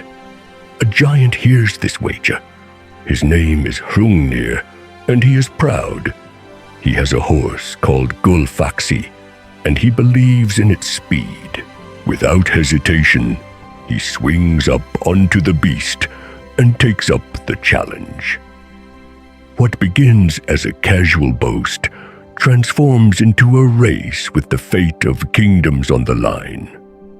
Because when Odin makes a wager, someone always has to pay. They race across the borderland, Sleipnir's 8 legs moving with the speed of wind and thought, Gullfaxi thundering behind, its hooves striking sparks from the earth. But Gullfaxi is fast, faster than perhaps any other horse among the giants. It closes the gap. It pulls closer. And then, as they reach the gates of Asgard themselves, Hrungnir presses his mount harder and actually catches up. He has made his point. He has proven that there is at least one horse in Jotunheim that can match the steed of the God King. But by catching up to Sleipnir at Asgard's very threshold, Hrungnir has crossed the boundary. He has entered the realm of the gods, and Odin, having lost his wager and his pride in the same moment, does what Odin always does. He extends hospitality, offers drink, and watches to see what the giant will do when intoxicated. Hrungnir, like many giants, is not a careful drinker. The mead of Asgard is potent, and the giant has just come off a hard race. The cups flow, and the giant's tongue loosens. Soon he is standing in the great hall, drunk and boastful, making threats that should never be spoken under a god's roof. He will carry off Freya, he announces, and take the goddess for himself. He will drink all the Aesir's ale dry. Every last drop of their immortal brew will pass through a giant's throat. He will bring down the walls themselves if he has to. The Aesir listen to this boasting with faces growing colder. A challenge like this cannot be ignored or answered with words. There must be an arranged duel, fought on neutral ground, with terms agreed to beforehand. Thor will fight him. And for the duel to be fair, or so the giants insist, Hrungnir must be allowed to bring a second, so the giants craft one. They make a figure 9 leagues tall and 3 leagues across at the chest, a giant of clay, Mukurkalfi, whose name means towering calf. But they face a problem that stone and fire and cold ice cannot solve, finding a heart large enough for such a massive body. They search through every heart in Jotunheim and find nothing that will fit the chest they have built. Finally, in desperation, They take the heart of a mare, the largest heart they can find, and set it into Mökkukalfi's chest. It is a coward's heart, a horse's heart, and it will prove to be a fatal weakness. Hrungnir himself is something else entirely. Where Mökkukalfi is made of clay and held together by the efforts of several giants working in concert, Hrungnir is solid through and through. His heart is stone. His head is stone. Even his shield is stone, a 3-layered stone shield that he will hold before him on the day of the duel. He is dangerous in a way that no clay figure can be. He is a true antagonist, a genuine force, a giant who has walked into Asgard and declared war. But before the duel itself can begin, something happens on the road to the meeting place. Thor's servant Þjálfi, the fast boy who could not outrun Hugi's thought in the Outguard, travels ahead to scout the ground where the duel will be fought. And along the way, he encounters Hrungnir, still confident, still huge, still drunk with the memory of his race against Sleipnir, still boasting about the treasures he will claim and the gods he will humble. Þjálfi speaks to the giant with the cunning that small things must develop when they wish to survive among the large. He speaks to him carefully, with the tone of respect, with the appearance of truth. He tells Hrungnir a lie so simple and so terrible in its effectiveness that it will decide the entire outcome of the duel before either side even raises a weapon. Þjálfi tells him that Thor intends to attack from beneath the ground, that the god of thunder plans to come up from underground where no shield can protect, that he has already begun digging. Hrungnir believes this. Why would he not? The giants are enemies of the gods. Tricks are common. Magic is everywhere in the borderlands between Asgard and Jotunheim. The god of thunder might well use any advantage he can find, even approaching from underground, where a shield held vertically would be useless against an attack from below. To protect himself against an assault from beneath, against an enemy rising up through the earth itself, Hrungnir decides he must stand on his own stone shield. He places his massive stone shield on the ground beneath his feet, like a platform, like a barrier between himself and whatever might come up from underground. Now he is safe from a subterranean attack. Now he is completely exposed to every other threat. By telling a single lie with perfect conviction, Þjálfi has disarmed Hrungnir completely. By the time Thor arrives at the duel ground, the giant is standing there waiting, confident, protected against the one thing that will never happen, undefended against everything that will. His greatest defense is laid beneath his feet. His chest and head are open to attack. His enormous stone heart is fully exposed. Thor raises Mjölnir and hurls it through the air.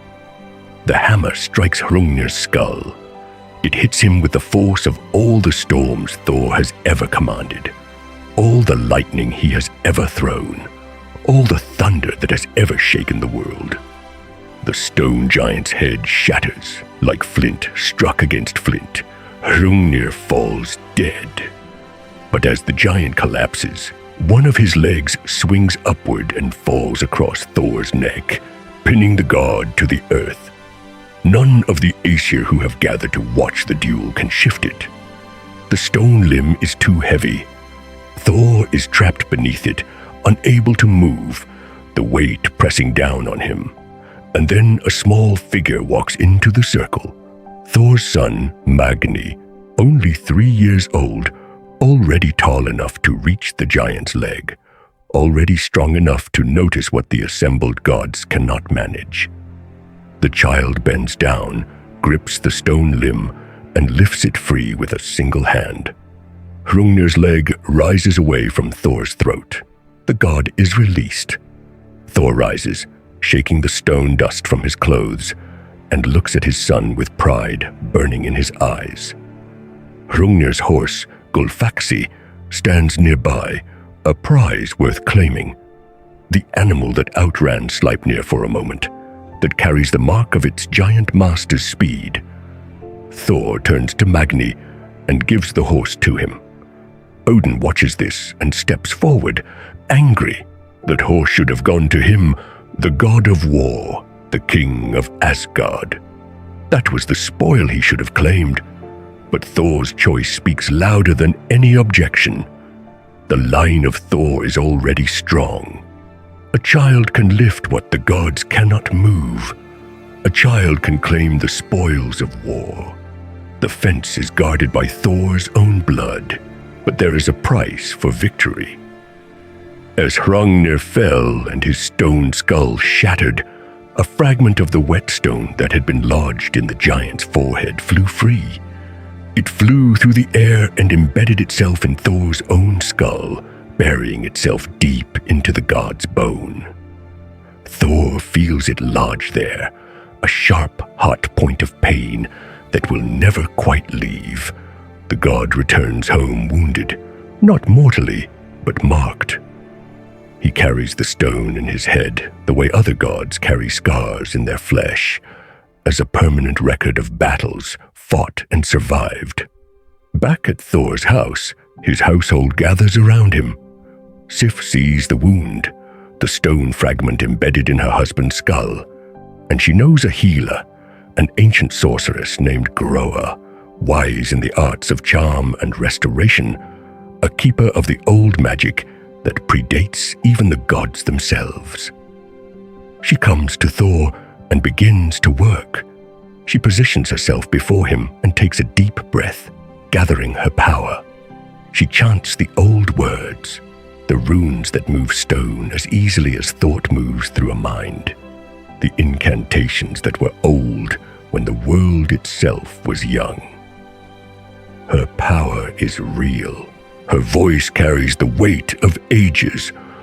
Thor can feel the whetstone beginning to loosen in his skull, beginning to work its way free inch by inch, the sharp edges growing duller as they withdraw. Another few moments and the wound will be healed.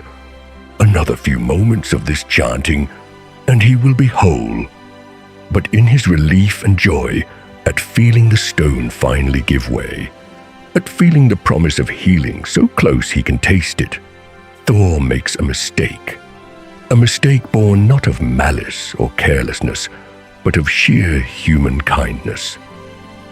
He thinks of Groa's husband, a man named Aurvandil, who has been lost and far from home for a very long time, separated from his wife by distance and fate, and the simple cruelty of circumstance. Thor has good news. He has learned that Aurvandil will be home soon, will be restored to his wife, will return from whatever distant land has held him captive.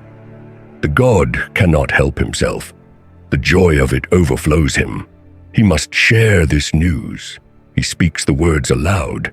Groa hears it, and joy overwhelms her completely. It drowns out everything else, the charm, the incantation, the concentration that the magic requires. She forgets the words of the spell mid-chant. The incantation breaks. The power that was flowing through her voice stops cold. The magic that was slowly drawing the whetstone free loses its force and collapses. The stone stops moving. It settles back into Thor's skull and becomes still. The stone remains lodged in Thor's skull, and it will remain there for the rest of his life, for all his days and all his nights, until the end of all things. The god carries it not because it cannot be removed. It can be, as Groa's charm proved, but because his own good news, his own kindness, his eager desire to share joy with a grieving wife, cut short the healing that would have made him whole. The wound is permanent not because of giant craft or supernatural malice, but because a god chose to be kind. This is the mark that the boundary places on those who defend it. Thor walks the edge between the ordered and the chaotic.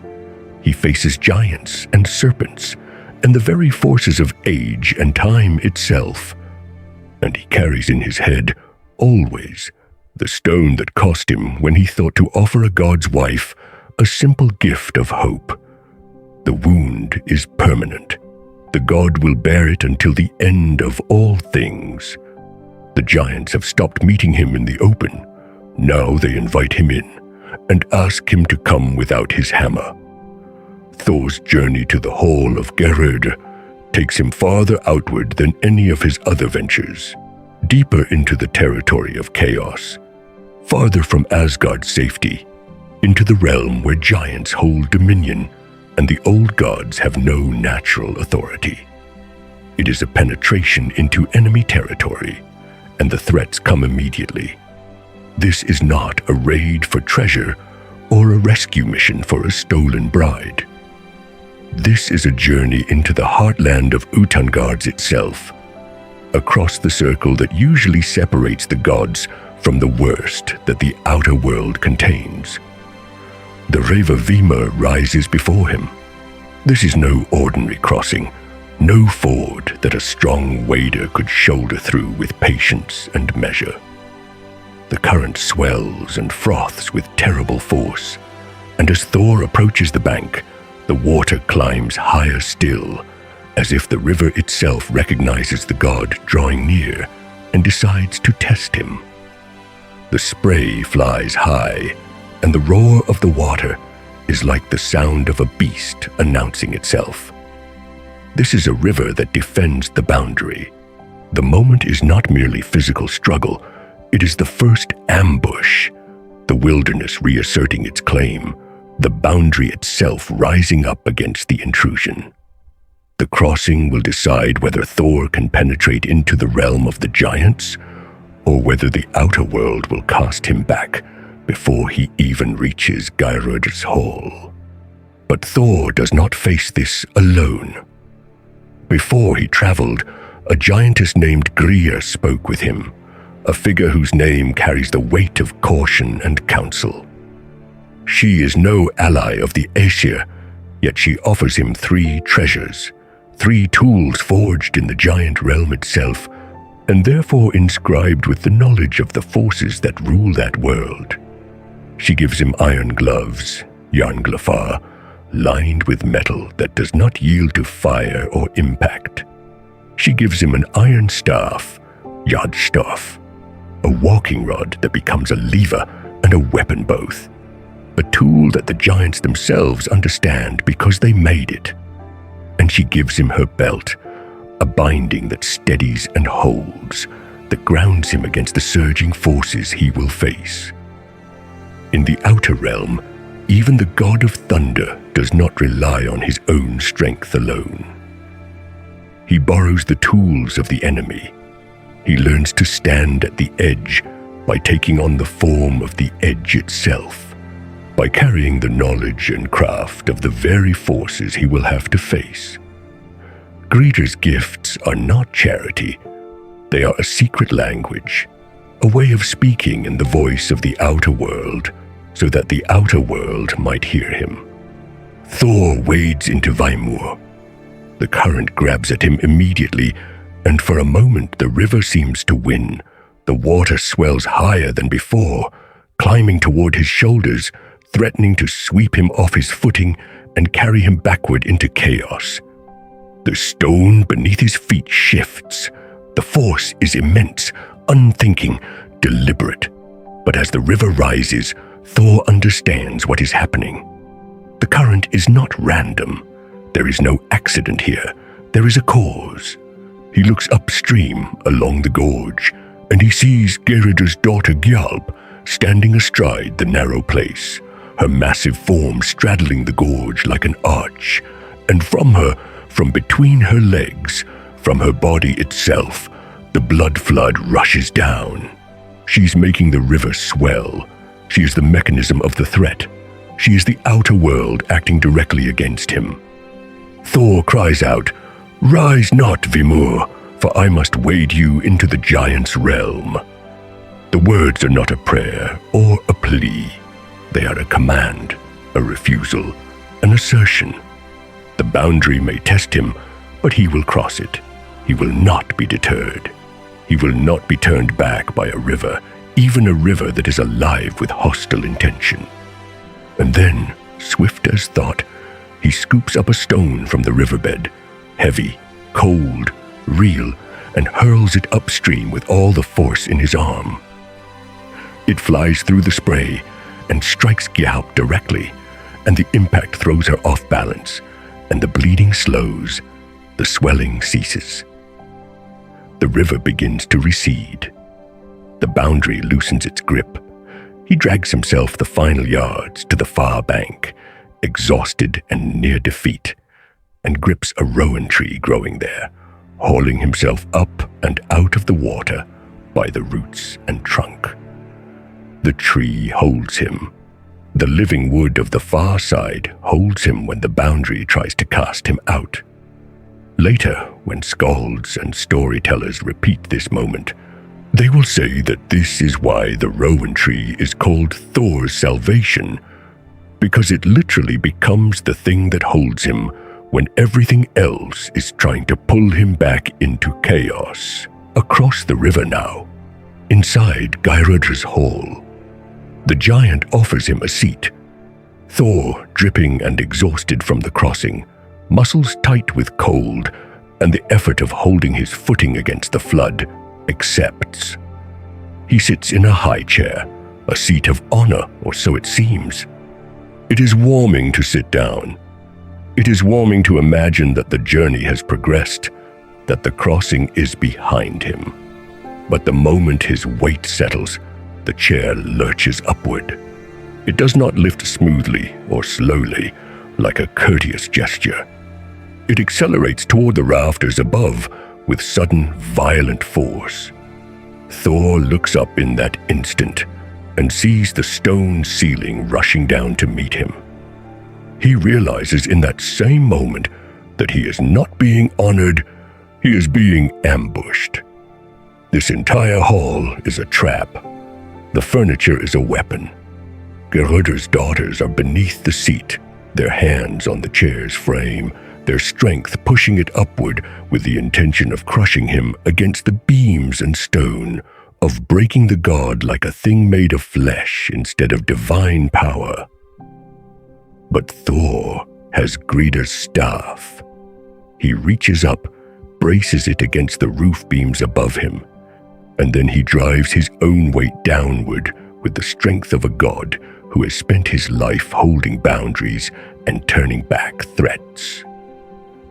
The staff jams against the stone. The chair stops its climb mid-thrust and slams back down onto the ground floor with a crash that echoes through the entire hall like thunder.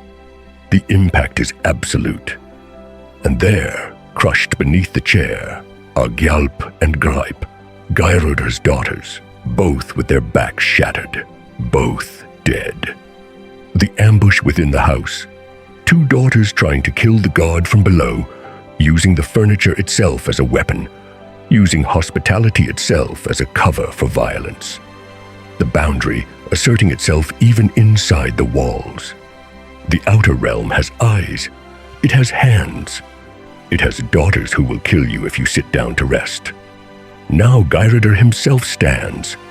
He has watched. He has seen his daughters die. He has seen that the god cannot be killed by tricks or ambush, that Thor's borrowed tools are stronger than his own whole. He is the master of this realm, the giant of the throne, and he has run out of hospitality to hide behind. There will be no more pretense, no more false kindness. He walks to his fire, a furnace that burns hotter than any mortal smith could make, hotter than the heat of normal forges. The flames within it are orange and yellow and white, hot beyond human comprehension. And with his tongs, he lifts a bar of metal that has been heating in that fire until it glows red at first, then orange, then white-hot at its core. Steam rises off its surface. The air around it shimmers and distorts, and he hurls it at Thor across the expanse of the hall. Thor raises Gridr's iron gloves. The bar flies toward him, the heat radiating outward in waves so intense that the air screams, and his gloved hand shoots out and catches it in mid-air. The metal is burning with a heat that would melt ordinary iron, and even the iron that the giantess Gridr forged might not hold, but it does. It holds. Thor grips the bar, feels the heat pouring into the gloves, feels the metal try to deform under the intensity of the flame, and it does not give way. He grips it with the strength of a god, turns it in his palm, and hurls it backward across the hall with all his might. The bar leaves a trail of sparks as it flies. The bar flies back across the space it came from. Geirröd has already turned to run, a giant running for his life through his own hall, hoping to reach cover, hoping that the great iron pillar that supports the roof and the weight of the entire structure will be thick enough to shield him from the god's throw. It is a reasonable hope. The pillar is massive. But Geirröd has miscalculated. He has underestimated the strength of a god who stands at the boundary. The bar passes through the iron pillar as if the pillar were made of wood. The pillar ruptures. The metal screams. Fragments of iron scatter across the floor. The bar continues unslowed, and Geirröd turns back, and there is nowhere left to run, and the glowing metal strikes him full in the center of his body, passing through his chest as easily as it passed through the stone and metal, and does not stop there. It punches through the wall of the hall itself, through the outer stone, and buries itself in the earth beyond, far outside, where it finally cools in the ground itself.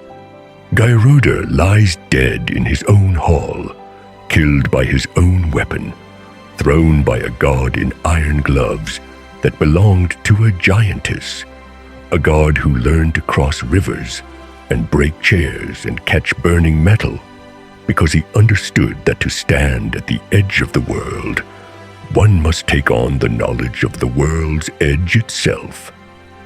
The journey to Geirröd is the deepest penetration into giant territory that any single myth records, the farthest outward that Thor ventures, the longest way from home. And it is a journey of stepping over a swollen river, holding to a rowan tree, hiding in a borrowed coat of tools, responding to ambushes with counter-moves. It is a journey of turning the enemy's own molten work back against him, of making the giant's own craft and strength the instrument of his death. The boundary is not held by strength alone. It is held by wit, by alliance, by the willingness to take on the form of the threat itself, to learn the language of the outer realm and speak it back until the realm understands that it will not be allowed to come in. There is a power in this that goes beyond mere physical victory. The god who walks into the realm of chaos, who crosses the river and sits at the giant's table and faces the ambushes and catches the molten metal and turns it back. This god is not proving that the gods are stronger. He is proving something more subtle and more devastating. He is proving that the gods understand the rules of the outer world better than the outer world understands them. He is proving that chaos, when it is met at the boundary and understood, can be turned against itself. The rowan tree that holds him, Gridr's gloves that catch the fire, his weight driving down through the stone to break the daughters beneath. These are the techniques of the frontier. They are the knowledge of someone who knows how to live on the edge and survive. 7 journeys, and every one of them points the same direction, outward to the edge.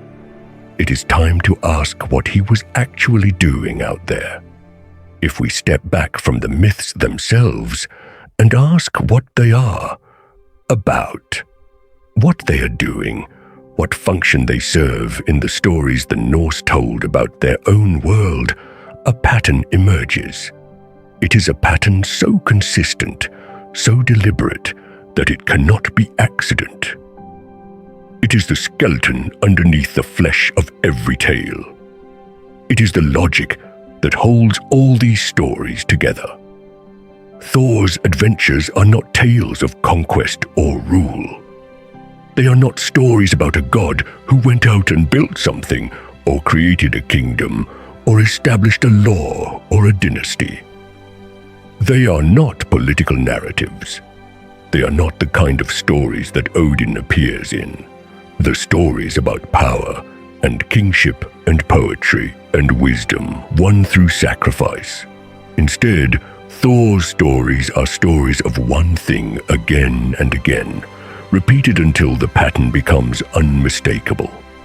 Thor ventures outward to a boundary, encounters something trying to cross it or break it, engages that threat in combat or contest, and then returns.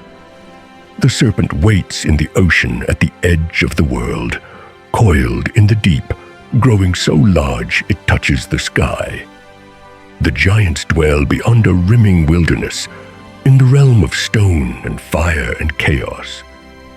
The old oak sits in a deep forest where mortals do not hunt, and he travels there to win knowledge or to face a challenge. In every myth, the threat comes from outside. In every myth, the god crosses out from the ordered realm to meet it.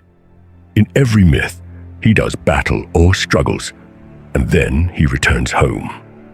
This is the interpretive key that transforms how we understand Thor's role in Norse cosmology. Not as a king, not as a judge, not even as a warrior in the traditional sense, but as something more essential. The boundary itself personified, the god of everyone else. The Norse cosmos is not a flat expanse, not a simple landscape that stretches away in all directions. It is built like a series of circles within circles, rings and boundaries and fences, each one marking the division between 2 different kinds of space, 2 different kinds of being. In the center lies Innangards, the within the fence.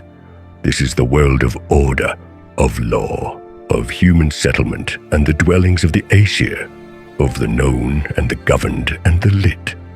It is Midgard for mankind, where mortals build their farms and their halls.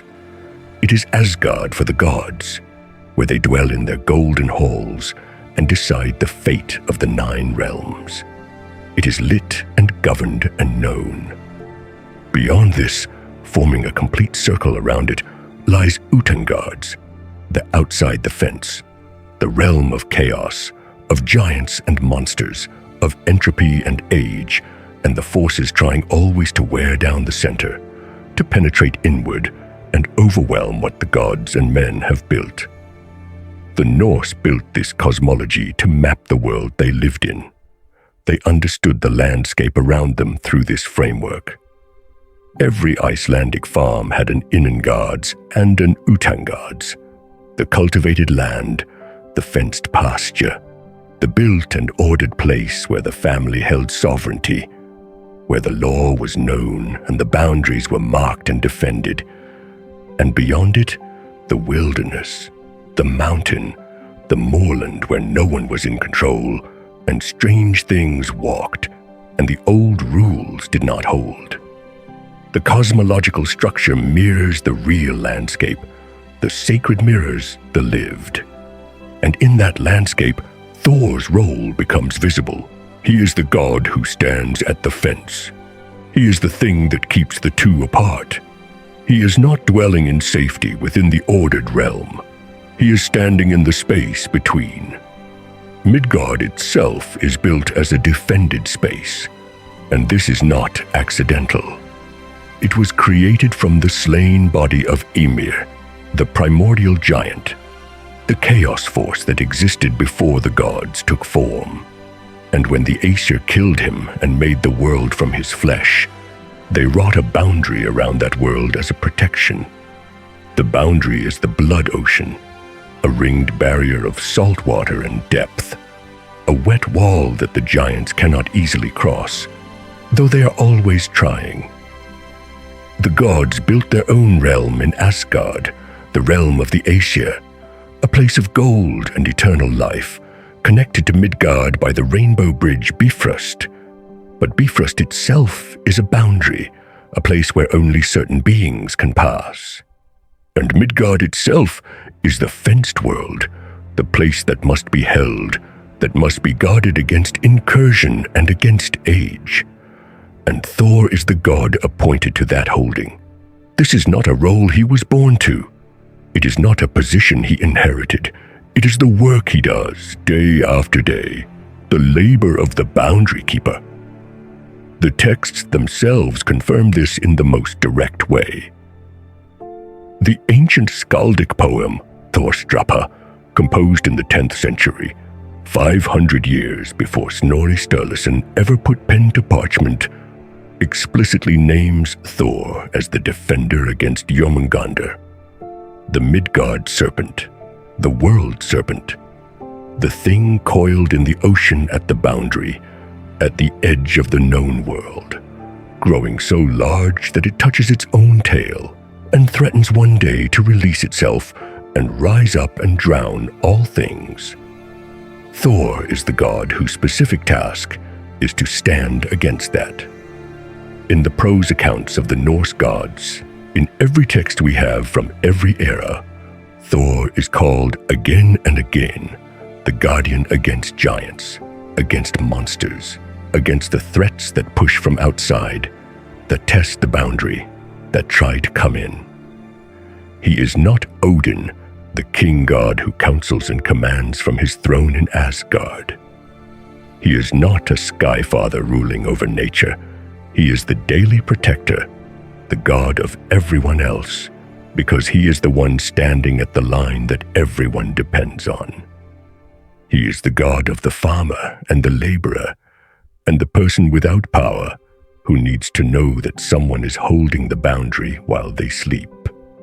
This interpretive framework, the reading of the myths as stories of boundary maintenance, as theology encoded in spatial terms, comes from a particular scholarly tradition, and it is crucial to understand where it comes from and what its limitations are. In the 1980s, an anthropologist named Kirsten Hastrup published a book called Culture and History in Medieval Iceland. And in it, she made an argument that would reshape how scholars read the Norse myths and would give them a language to describe what they were already half sensing in the texts. She proposed that the mythological opposition between Midgarda and Útgarða, between the ordered and the chaotic, was not merely a cosmological metaphor, not a poet's fancy, not a beautiful way of describing the human condition. It was a direct reflection of the lived spatial reality of Iceland itself. The real opposition between Innangards and Utangards, between the cultivated human space of the farm and the lawless, monster-haunted wilderness beyond the fence. She argued that the myths encode stories of raiding across exactly that boundary. The god repeatedly ventures out from the ordered realm, confronts the forces of chaos on their own territory, and returns with knowledge or a victory, or simply with his own survival. In this reading, the myths are not fantasies disconnected from reality. They are encoding a real social and spatial logic into divine narrative. They are theology and real estate law at once. They are describing what it meant to be Norse, to live on the edge of the known world, to maintain a boundary against chaos, to know that beyond the fence lay monsters and cold and age, and the forces that would undo you if you let them in. The boundary maintenance model, Þór as the fence, the guardian at the edge, the god who stands between order and chaos, has become influential in scholarship over the past generation. It is elegant. It explains the consistent pattern in the myths. It transforms them from a collection of adventures into a systematic theology, a unified vision of cosmological function. It offers a key that unlocks the texts. And it has become, for many scholars, especially those working in the last 20 years, the standard reading of who Þór is. But scholarship is not a court where verdicts stand forever. The model is not uncontested, the tradition is not closed, and we must acknowledge that honestly. Margaret Clunies-Ross, one of the preeminent scholars of Norse literature and poetry, published Prolonged Echoes, a multi-volume study of Norse poetry and cosmology. In it, she challenges the simplicity of Hastrup's fence. She argues that Norse cosmology is not actually arranged as a binary, a clean circle of order surrounded by a circle of chaos, with a god standing guard at the line. Instead, she contends, it is fundamentally a horizontal plane, a landscape of relations and hierarchies, and what matters in that plane is not geography, but hierarchy. The opposition between gods and giants, or between Aesir and Jotun, is not about a spatial line, she argues. It is about rank, about precedence, about which kinds of beings can command and which must obey. In this reading, Thor's journeys to the giant realm are not defensive raids across a boundary protecting the vulnerable center. They are assertions of superiority, the god proving that the Aesir can go anywhere, face anything, and win. The myths are less about holding a fence than about maintaining social order through the demonstration of power. They are about hierarchy made visible. Gro Steinsland, whose textbook Norrøn Religion has become the standard reference for Norse religious practice, takes a view that stands between these two. She accepts the Innangods and Utangods framework as useful. It is, after all, embedded in the surviving language of the texts themselves, woven into the very words the Norse used. She does not reject it, but she treats it as incomplete. The Norse cosmological system, she argues, is more layered and complex than a single binary can capture. The myths have multiple meanings. They encode spatial logic, but also hierarchical logic, but also ritual meaning, but also the particular storytelling emphasis of the skalds who composed them, the poets whose voices we hear when we read, centuries before Snorri Sturluson ever put pen to vellum and wrote it all down in prose. And this is where we must stay, in the space between these readings, in the space of honest disagreement. The myths do seem to encode a boundary maintenance function for Þór. The pattern is real. The language of Innangods and Utangods is embedded in the old texts themselves, woven into the very vocabulary the scribes used. But scholars now understand that the cosmological structure is not a simple fence with a guard standing at it.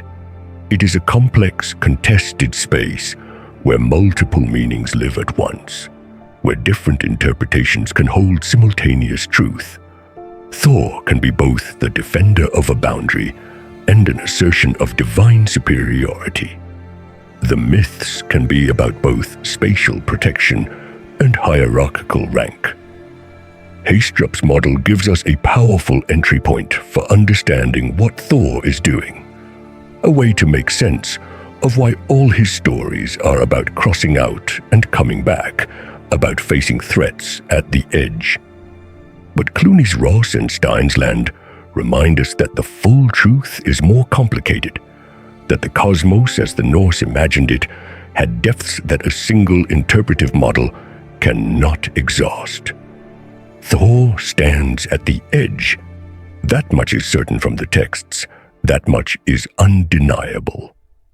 What exactly that edge means, whether it is fundamentally a spatial line that he holds, or a demonstration of rank and power that he maintains, or something that contains both of these at once, remains a question that scholarship has not finally settled, and perhaps never will. The mythic world is not a diagram. It is a space where multiple meanings can exist together, where a single story can be read many ways, and all of them are true. And the God who stands there is not reducible to a single function, no matter how elegantly the scholars frame it, no matter how compelling one model might seem. But there is other evidence. There is ground to stand on beyond the surviving myths. There are objects that were buried in the earth when the Norse were still pagan, still worshipping at the old altars in the open air and in the rock caves, still making offerings to the gods before the white Christ arrived and changed everything. There are amulets and figures and carvings that have lasted 1,000 years in the dark earth. And those objects will tell a different kind of story. A story not about theology or cosmology or scholarly debate, but about which God was actually most important to the people who prayed. A story written not in words, but in metal and stone. That is the myth. No, for the part almost nobody covers, what the people who actually prayed to him left in the ground. The myths that survive to us came through the hands of scribes and collectors. The prose Edda was written by Snorri Sturluson, a 13th century Icelandic poet and politician, writing more than 200 years after Christianity had transformed the Norse world. The poetic Edda exists in fragments, pieced together from manuscripts that passed through Christian hands. These texts are what they are: invaluable, ancient, and yet shaped by the men who copied them, remembered them, and chose to write them down. They tell us how the gods were narrated to an elite audience, how the kings and the skalds understood the cosmos. But they do not tell us what the people believed. The people believed differently, and we know this because the earth remembers. Across the Scandinavian lands, Denmark, Norway, Iceland, Sweden, in burials and hoards dating from the 9th century through the 11th, archaeologists have recovered hundreds of small carved charms. They are made of silver or bronze, carved with hammerheads, some with intricate patterns worked into the stone or metal. They are tiny, small enough to wear on a cord around the neck or tucked into a pouch at the waist. These are the Mjölnir pendants, the Thor's hammer amulets, and the fact of them, the sheer presence of them, scattered across centuries and settlements, found not only in the graves of the wealthy, but in the burials of ordinary people in non-elite households and farmsteads, tells a story that the written texts never speak aloud. The archaeological catalogue of these objects has been assembled by scholars who have spent their careers measuring and cataloguing and drawing connections. Jørn Staecker, a leading scholar of Viking Age religious imagery, compiled a systematic study of cross pendants and hammer pendants from the Viking world. His work counts 98 hammer amulets from Denmark, and from the southern and central regions of Sweden alone, 98 objects carved by hand, worn close to the skin, passed from person to person and through generations. That is a single catalogue from a single scholar, focused on a single region. M.K. Seiton, working through Danish Viking Age amulets, documented something even more telling: a marked surge in the production and deposition of hammer pendants, specifically in the 10th century. The timing is crucial. The 10th century is when Christianity is arriving in the Norse lands, when kings are being baptized and claiming the new faith. Yet it is precisely at this moment that the hammer pendants appear in the ground in unprecedented numbers, as if the people, sensing the gods were under threat, rushed to grasp them closer. But the archaeologists who work with these objects are cautious. They have learned over decades not to overinterpret.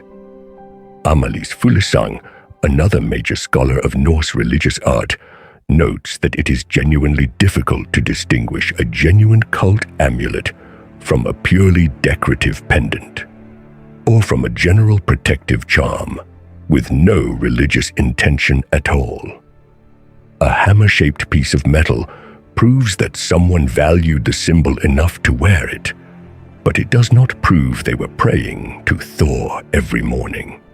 Staecker's catalogue, for all its value, shows something else too. These hammer finds are not scattered evenly across the entire Norse world. They cluster in Denmark and in southern and central Sweden. They are far less common in other regions. The evidence for widespread Thor worship is strong in some places. In others, the ground is silent. But when we turn from the objects to the names, a different kind of silence breaks. Names are not accidental. A parent who names a child, a Norse mother calling her daughter Þórdís, a father naming his son Þórólfr, is making a statement about which god matters in the household, which divine power the family wishes to invoke and to shelter beneath. Names are chosen, not inherited through fashion. Names are acts of small devotion repeated in ordinary life, and the names built on the element Thor appear in extraordinary numbers in the record of early Iceland. Þórólfr, Þórarinn, Þórdís, Þorbjörn, Þorgunna, Þorgils, Þorvald, Þórhall.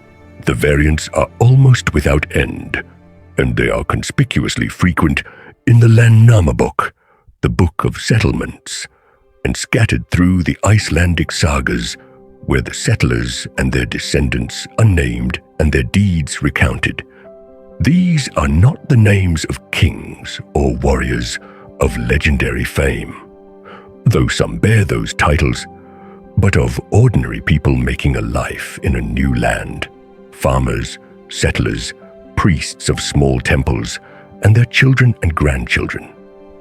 E.O.G. Turville-Petre, whose survey of Norse mythology and religion remains the standard reference work, studied this onomastic evidence, the study of names as cultural markers, and reached a clear conclusion. He wrote that Thor was the favorite god of the Icelanders, and next to him came Freyr, the fertility god. Not Odin, not the great king of the gods, the god of poetry and war and death, the god of the skalds and the kings. Thor, the god whose hammer was worn on the chest and whose name was given to the children the moment they were born. The 10th century brought a new symbol to the Norse lands, and the people began to carry it as well as the hammer. The Christian cross arrived with the missionaries and the new kings, and a craftsman's workshop in Trengarden in Jutland, Denmark, cast both. We have the artifact itself, a soapstone mould carved with templates for both a Thor's hammer pendant and a cross pendant, along with an ingot mold for raw silver. A single stone, a single craftsman, who cast both symbols, adapting to the needs of his customers, selling to those who wanted a hammer and to those who wanted a cross, and perhaps to a few who wanted both. This is not a story of sudden violent displacement. It is a story of a world in motion, where people are hedging their bets, reaching for whatever might protect them in a time of uncertain change. The Thor's hammer amulet was not merely a pendant, though. It was not merely jewelry or superstition. The scholars who have examined the mythology alongside the artifacts, scholars like John Lindo and Neil Price, have drawn a connection that makes the amulet luminous with meaning. They argue that the hammer pendant's function was to enact, at the scale of a single human body and a single human life, the same cosmic labor that Thor performs in the myths. The pendant is worn close to the heart and the skin, a personal protective charm against the forces that seek to cross from Utangards into Innangards, from the wilderness into the home. It is worn against illness, against malice, against the restless dead and the hostile spirits that press against the boundaries of the ordered world.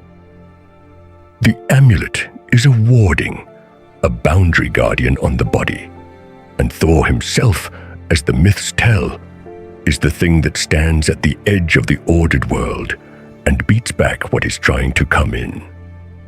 The popular religion and the mythic theology were speaking the same language at different scales. The ordinary person understood Thor exactly as the myths presented him, as the god who stands at the fence. One more artifact speaks to this devotion, though its voice is less certain. In Iceland, on an island where the old things have a way of washing up long after they have been lost to the sea, an archaeologist recovered a small bronze figure, seated and bearded, gripping an object that looks very much like a hammer. The Ireland statuette, as it is called, is less than 4 inches tall. No one knows for certain what it depicts, but Richard Perkins, a scholar of Old Norse religious practice, has argued that it represents Thor in his capacity as a wind-raising god, invoked by sailors calling out for fair winds and safe passage. The saga records speak of this practice, skegrod, beard voice they call it, a ritual invoking that involved shaking the beard and calling upon Thor to guide the vessel through the channels and across the open water. If Perkins is right, then we have the image, the practice, and the prayer, a complete circuit of devotion directed at one god by ordinary people doing the work of ordinary life. What the ground says then is this: the myths speak of Thor, the amulets speak of Thor, the names speak of Thor, the artifacts, the evidence from the earth itself, all point toward a god who was woven into the everyday life of the Norse people far more deeply than the literary texts ever suggest. This is not the remote god of Snorri's stories, the amusing trickster, the buffoon whose hammer is stolen and whose wife is dressed as a bride. This is a god that people wore, a god whose name they gave to their children, a god that the craftsman cast in silver, even as the Christian cross arrived to challenge him. The amulets say he mattered. The map says where. The land itself remembers the gods, and nowhere is this more true than in the names that the Norse people gave to the places where they lived. When a community settles a new territory, when farmers clear the land and build their homesteads and establish the boundaries of what is theirs, they name the place. The name is practical. It marks the location. It tells you where to find water, or shelter, or good pasture. But it is also an act of possession and of prayer. To name a place for a god is to claim that God's protection over that land. It is to declare that this boundary, this farm, this village falls under the patronage and the watchfulness of a divine power. And across the Norse world, across Iceland, Norway, Sweden, and Denmark, the land was covered with names that invoked Thor. Þórsnes, Thor's Ness, a headland claimed for him. Þórhildur, places named for Thor, and a woman's name woven together. Tórshavn, Thor's harbor, the point where the sea and the land meet, and a god stands guard. Hundreds of names, thousands of variations, all of them speaking the same claim. Thor is the god of this place. The geographical distribution of these names is almost overwhelming. They are not confined to a single region or a single settlement. They span the entire range of medieval Norse settlement, Iceland, Norway, Denmark, and Sweden. They appear on maps and in the records of land transactions, and in the chronicles that record the settlement of new territories. Turvil Petra, the same scholar whose work on personal names revealed Thor as the favorite god of Iceland, turned his attention to place names as well, and reached an even broader conclusion. When he examined the place names across the Scandinavian lands, names that incorporated the elements of various gods, he found that Thor was the foremost. The place names speak with a cumulative voice, scattered across centuries and across hundreds of miles, all of them pointing to the same god. But the scholars who study this evidence are careful to note that the distribution is not uniform. It is not a flat landscape where Thor is equally invoked everywhere with equal intensity. Stefan Brink, a leading scholar of Scandinavian settlement and place names, examined the regional distribution of place names dedicated to different gods with methodical care.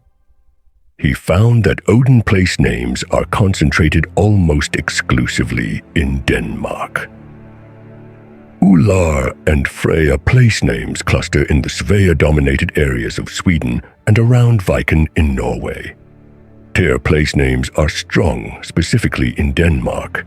In the whole of Sweden, Brink found only 38 certain place names dedicated to Freya, a goddess of wealth and fertility, who would seem to matter greatly to an agricultural society.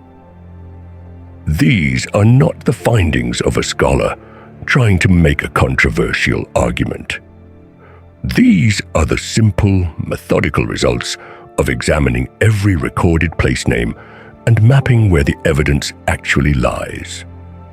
What this means is this: Thor's worship was indeed widespread, but it was not evenly distributed. It was strongest in some regions, particularly strong in Iceland, strong in Norway, strong in the Mälaren Valley of Sweden. In other regions, the evidence thins. The conclusion that emerges is not a simple ranking of gods across a monolithic Norse world. It is a more complex picture, a widely attested but regionally uneven cult, a god whom different communities valued and invoked with different intensities, and a reality that defies any attempt to map the Norse religious landscape as a single uniform thing. But there is a text that presents a picture that seems to support the claim anyway, and it comes from an outsider, from a Christian observer who saw the temples of the Norse gods with his own eyes before they were torn down. In the late 11th century, in the Swedish kingdom, there stood at Uppsala a temple of the old gods. It was a great structure decorated with images of the divine powers, and it was still in use during the time of the Norse conversion, when the Christian god was beginning to replace the old pantheon.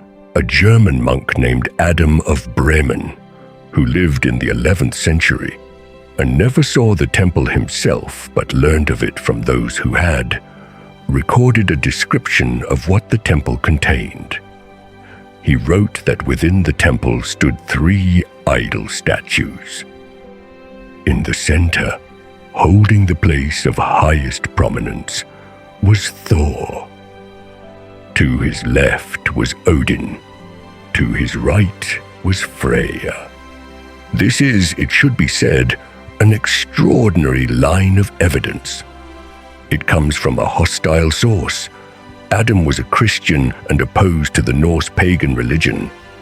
It comes from a man who was 2 centuries removed from the Viking Age proper, writing about a temple he had not seen. And yet, the mere fact that he records this arrangement, that he places Thor in the center of the temple, ahead of Odin, the great king of the gods, the god of death and poetry and war, suggests something about how the Norse themselves understood the hierarchy of divine power. Even this Christian observer, hostile as he was, reported that when he heard descriptions of the most important temple in the most important pagan kingdom, Thor was in the middle. But the scholars of today have learned to be suspicious of texts that confirm what we wish to find. Henrik Jansen, a historian of religious authority and textual reliability, has examined Adam's account with a critical eye. He argues that Adam's description of the Uppsala temple should be read not simply as a neutral ethnographic observation, but partly as polemical rhetoric, shaped by the concerns and the arguments of 11th century church politics. Adam was writing in a moment when the conversion had already happened, when Christianity had already claimed victory, and when it served a Christian interest to portray the pagan gods as seated in neat hierarchical arrangements, just as the Christian Trinity was arranged, and then to show this pagan arrangement as superseded and destroyed. Rudolf Simek, whose reference works on Norse mythology are standard in the field, notes that Adam's sources for this information are of extremely varying reliability. The temple at Uppsala itself is not in dispute. It existed, but whether Adam's account of exactly which god stood where and in what order represents an accurate recording or a Christian author's interpretation shaped by his own theological assumptions, that question remains open. We do not know for certain what Adam saw, because Adam did not see it himself. We know only what he was told and what he chose to write. Yet even if we cannot trust Adam's precise arrangement of the statues, the fact remains that he placed Thor at the center of the temple in the position of prominence. And this detail squares with everything else the ground has told us: the amulets, the names, the place names, the personal devotion encoded in the names of the settlers and their children. The clearest evidence for this comes from a specific settlement and a specific man. In the Book of Settlements, the Landnámabók, and in the Saga of Eyrbyggja, which records the settlement of one district of Iceland, there is a story of a settler named Þórólfur Mostraskegg, Þórólfur the Mustached, or Þórólfur from Mostra. Þórólfur was a priest of Thor, a man of rank and consequence, and he lived in Norway when the new Christian kings were beginning to press their faith upon the land. Rather than compromise, rather than accept the new god, Þórólfur resolved to leave.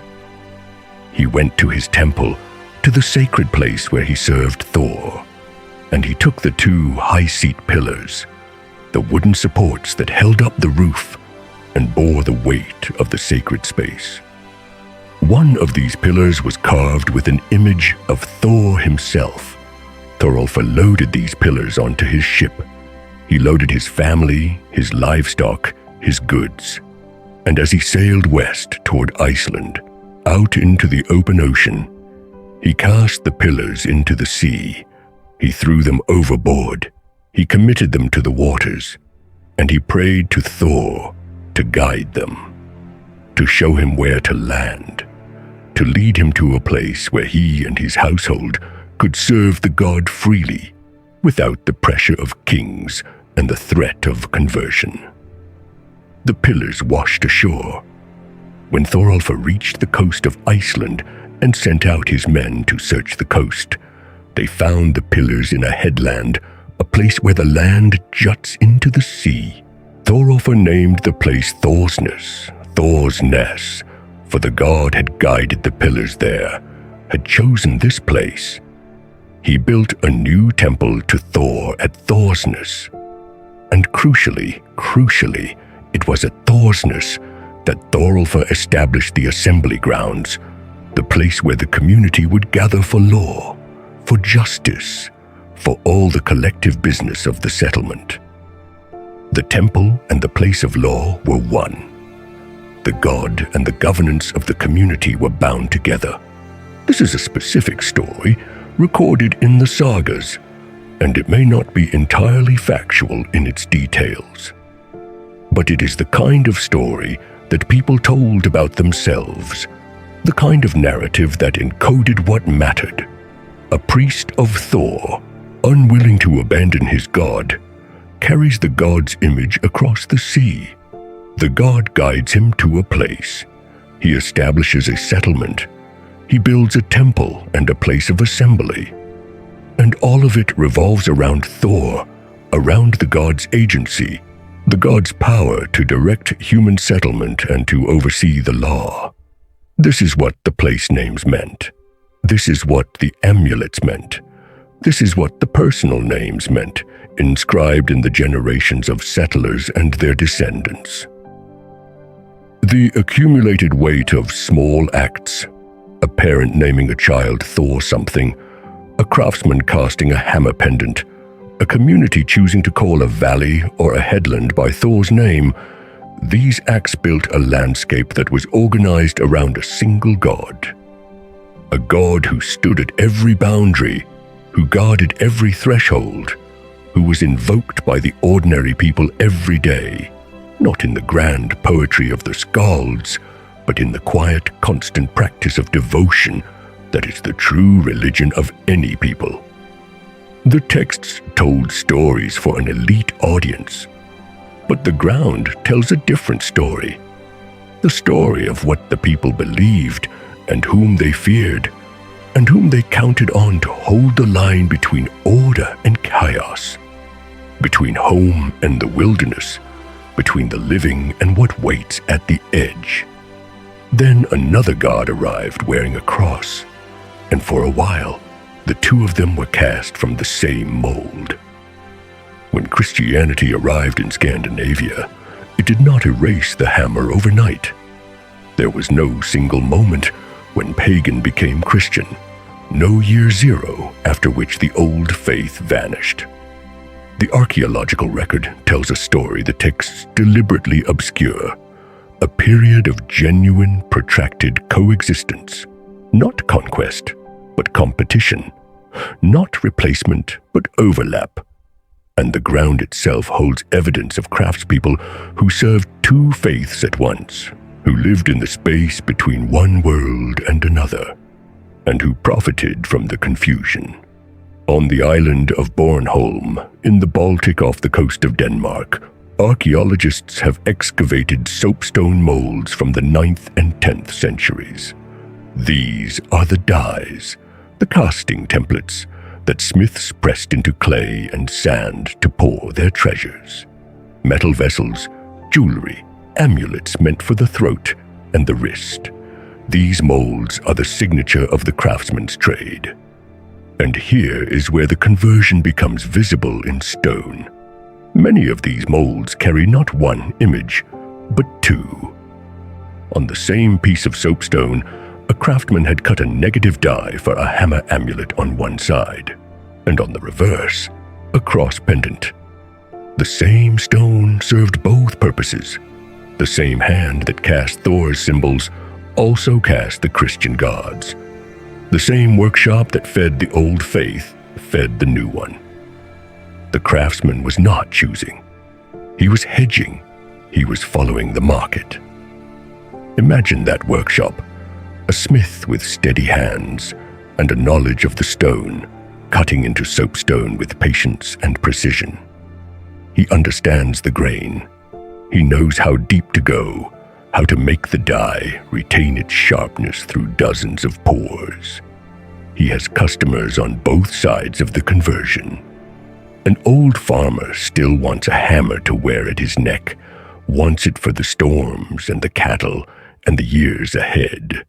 A young Christian wants a cross, wants to be seen as Christian, wants to signal his conversion to his neighbors and perhaps to God. The smith serves both. The smith survives. The conversion was not a switch thrown in a single year. It was a marketplace, and the market did not abandon Thor. This matters because it speaks directly to the god's grip on the common people. Consider the economics. If Thor worship had already collapsed, if the common people had already abandoned the god, there would be no market for the hammer. Craftspeople follow profit. If no one was buying, no one would be making. But they were making. They were casting. They were cutting these double dies in stone because there was demand, persistent, lucrative demand for the hammer even after Christianity became the law of the land. Even as kings embraced the cross, even as missionaries preached the supremacy of Christ, even as priests told people that the hammer was a pagan relic and Christ was now their salvation, ordinary people kept buying the hammer. Smiths did not stop making them because demand remained. In a world where the bishop's word was law to some and negotiable to others, where a farmer might hear a sermon on Sunday and invoke Thor on Monday morning over a dying cow, the hammer continued to speak to those who needed a god of immediate, tangible power. A farmer who faced a storm did not wait for a priest's blessing. He carried Thor. He wore the hammer against his heart. The most dramatic evidence of this persistent Thor worship comes from Iceland, where the conversion took an extraordinary form. No other Norse land negotiated its religious change the way Iceland did. No other conversion produced a written compromise, a legal recognition that the old faith could survive in the shadows. In the year 999, or perhaps 1000, the sagas give the date slightly differently, and medieval scribes were notoriously imprecise about numbers. Iceland faced a crisis that threatened to tear the nation apart. The country was split into two camps. Christians and pagans were on the edge of civil war. Families divided, chieftains armed. The nation gathered at the Althing, the greatest assembly of chieftains and free men in the Norse world, held on a wide plain where chieftains could meet and speak. They had come to decide, would Iceland be Christian or pagan? Would the nation follow the new god or the old ones? The question hung in the balance, and no one knew what the answer would be. The man tasked with making the choice was a complex figure, Þorgeir Ljósvetningagodi. Þorgeir was himself a pagan priest, a Godi, a keeper of the old rites, a man whose authority rested on his connection to Thor and the gods. His own faith hung in the balance. His own position hung in the balance. The sagas record that he asked for time to think. He did not announce a judgment on the spot. Instead, he asked the assembly to wait. He wrapped himself in a cloak, a heavy woolen cloak, the kind a man wears in the Icelandic wind, and lay on the ground, silent, for a day and a night. No one disturbed him. The assembly waited, chieftains standing in the wind. What was he thinking in that darkness? Was he bargaining with the gods? Was he calculating the mathematics of survival, trying to preserve something of the faith that had defined his life? Was he listening for a voice? We do not know. The sagas do not tell us his inner thought. When he emerged from the cloak, he had a verdict. Þorgeir announced that Iceland would become Christian. The law of the land would be Christ's law. all must follow it publicly, openly, except baptism and the Christian rites. But he had negotiated something unprecedented, a margin, a space carved out of the new faith for the old. In exchange for the majority's conversion and the acceptance of a Christian missionary and his followers, those who still believed in the old gods retained the right to worship Thor in private. They could eat horse meat in secret, a pagan ritual and a form of sacrifice that Christianity forbade. They could do it in their homes, away from the eyes of the priest. They could pour libations to the gods in darkness. They could call on Thor in the night. Thorgeir had essentially granted Iceland a right that no other Norse land secured. The legal right to be pagan in secret, Christian in public, for at least a generation.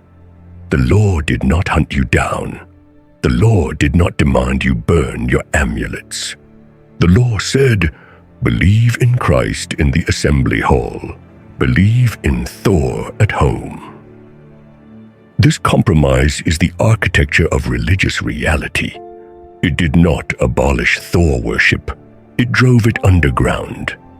It acknowledged by its very existence that Thor worship was too deeply rooted to be merely outlawed by decree. The god could not be erased by royal command. He could only be hidden, confined, driven into the spaces where law could not reach. And that concealment itself is evidence.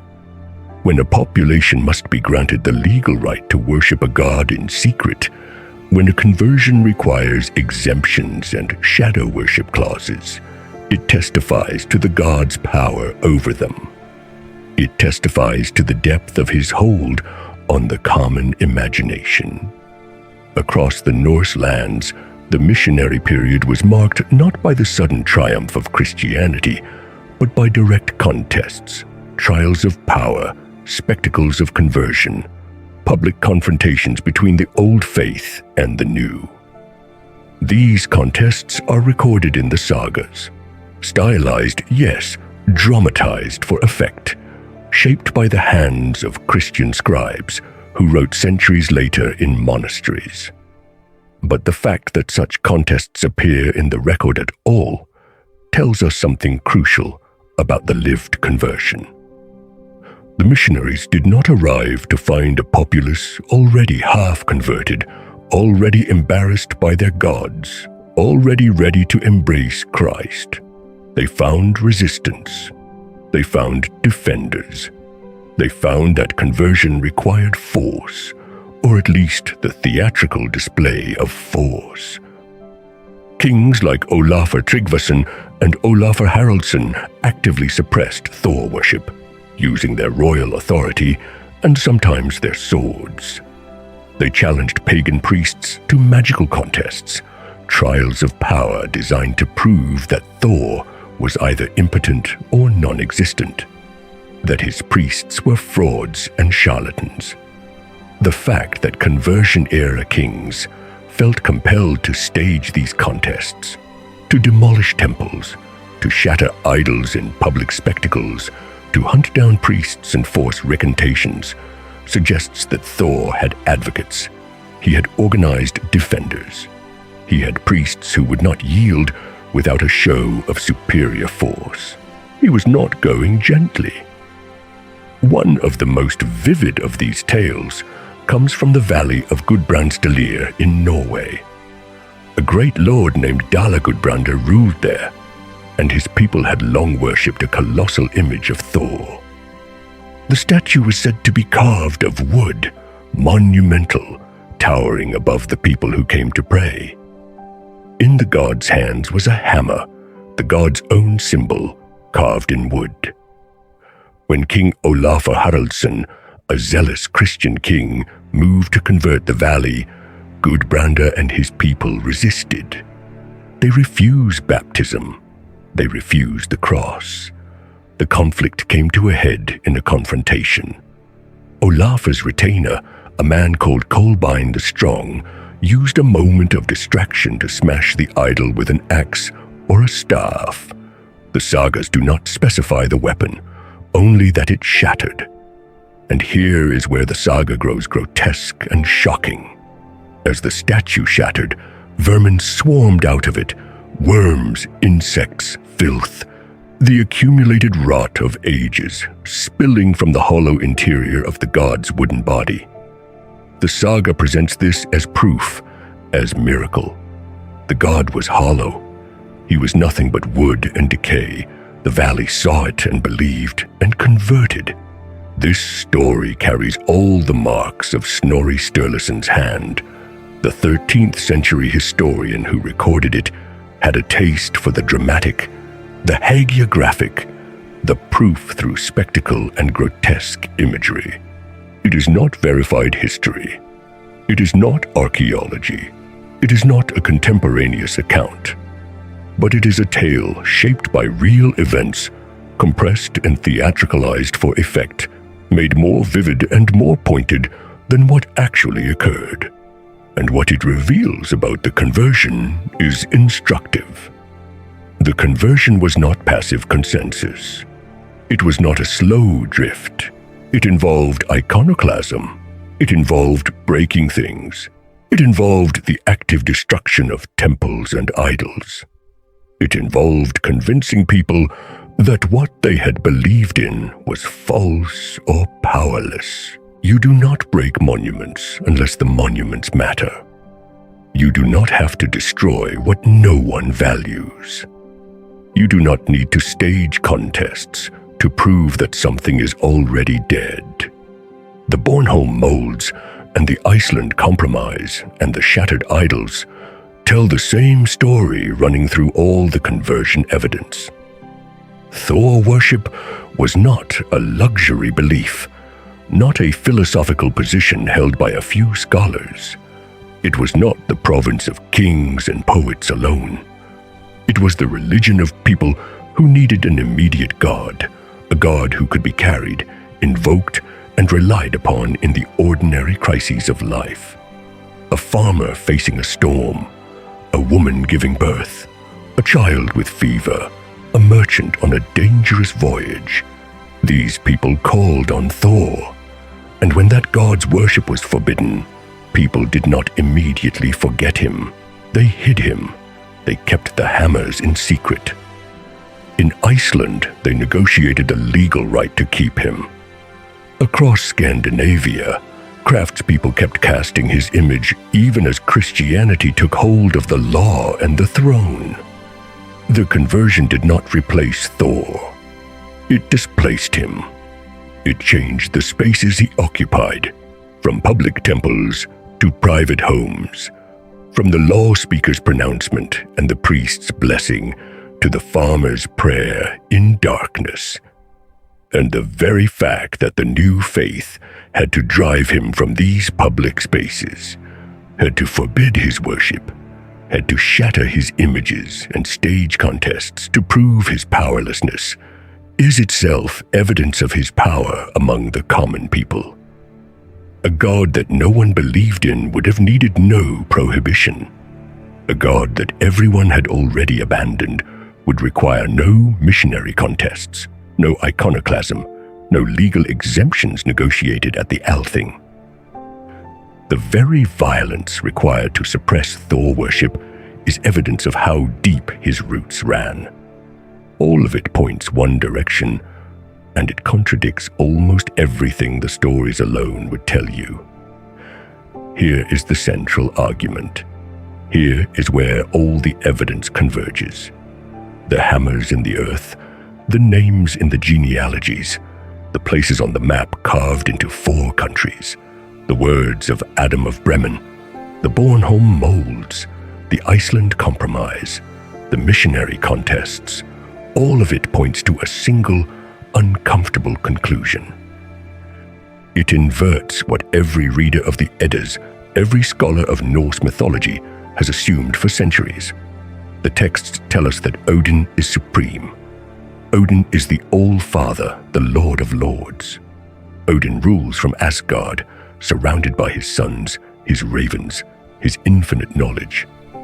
Odin hanged himself on the world tree to gain wisdom.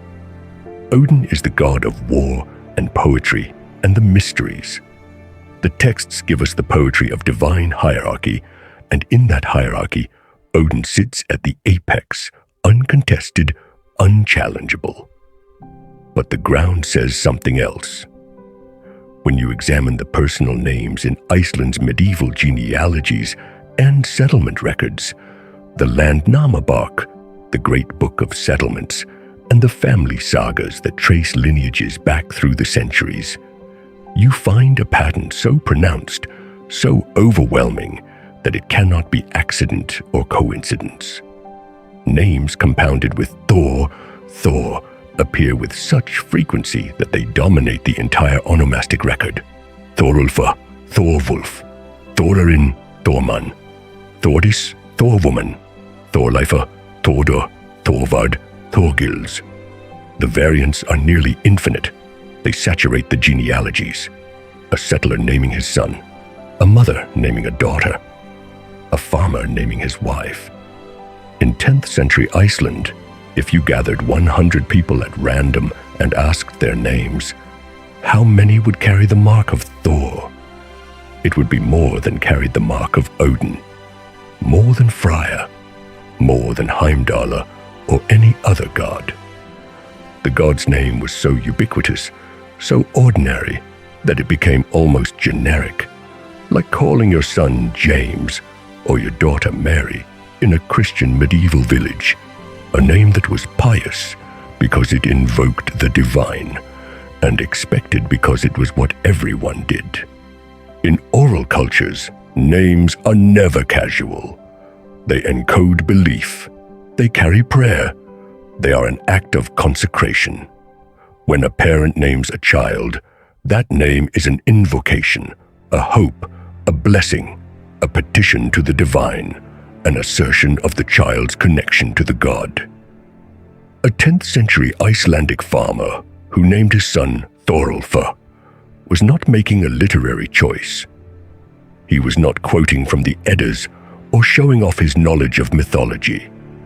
He was calling on Thor. He was asking Thor to watch over his son, to give him strength and protection, to see him through a hard life. The frequency of the name is a demographic signal. It is archaeological data written in genealogy.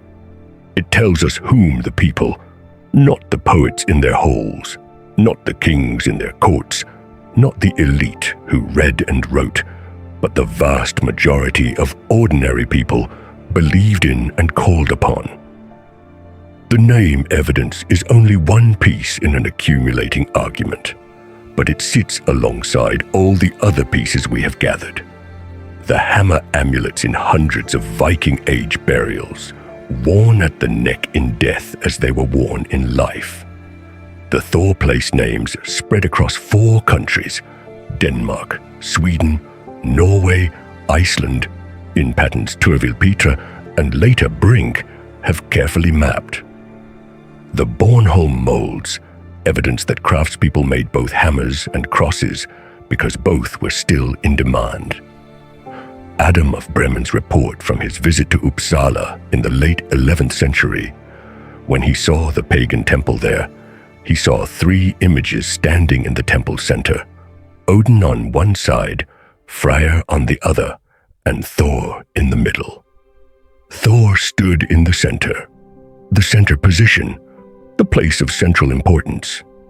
The accumulated weight of this evidence, archaeology, onomastics, place names, material culture, textual witness, the physical traces of belief carved into stone and cloth and bone, builds toward a single claim that is bold and still controversial among scholars. Thor was not the second-rank god the literary tradition makes him. He was not Odin's subordinate, not the thunder worker serving a wiser sovereign. He was the most widely worshipped god of the Norse peoples. Odin was the god of kings and poets and the elite warrior class, the god of those who could read, who could compose verse, who sat in the chieftain seat and controlled the writing of history. Thor was the god of farmers and merchants and laborers. Thor was the god of women.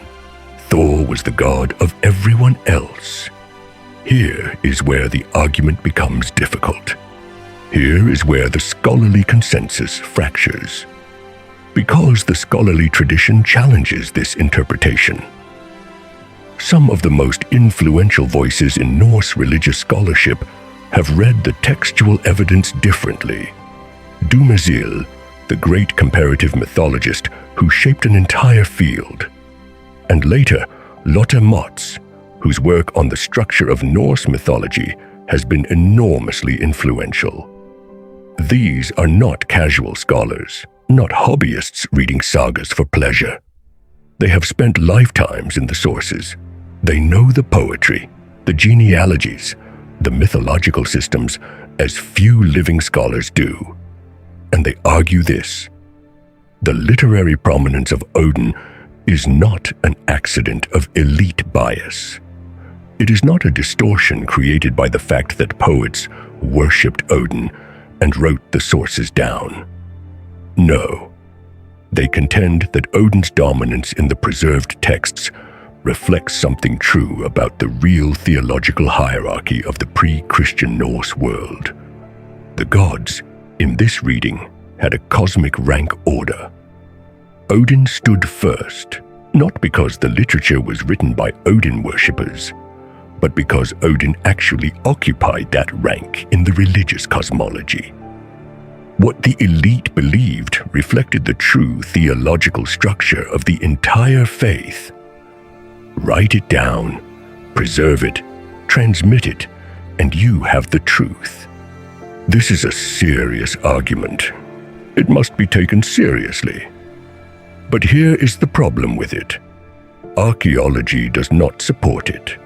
You cannot explain the hammer amulets on the Odin primacy model.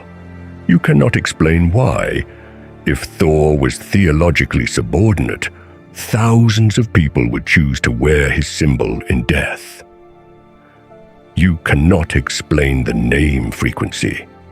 You cannot easily explain why a god who was theologically second rank, inferior in the cosmic hierarchy, would be the one whose symbol was most frequently worn at the neck, buried with the dead, pressed in soapstone by craftspeople serving the common market, and invoked at every household's founding. The material evidence and the literary evidence are in direct, irreconcilable conflict. They tell different stories about who the gods were and who mattered. And when material evidence and literary evidence contradict, when archaeology and text pull in opposite directions, the archaeologist must ask a hard question. Which tradition has been shaped by history, and which reflects the lived reality on the ground before the shaping began? The answer is that the literary tradition has been shaped repeatedly over centuries, through layer after layer of editing and selection. The texts we have were written down by Christian monks in the 12th and 13th centuries, hundreds of years after paganism's fall. They were shaped by Snorri Sturluson's own literary preferences, his taste for Odin's subtlety and wit, his sense of dramatic structure.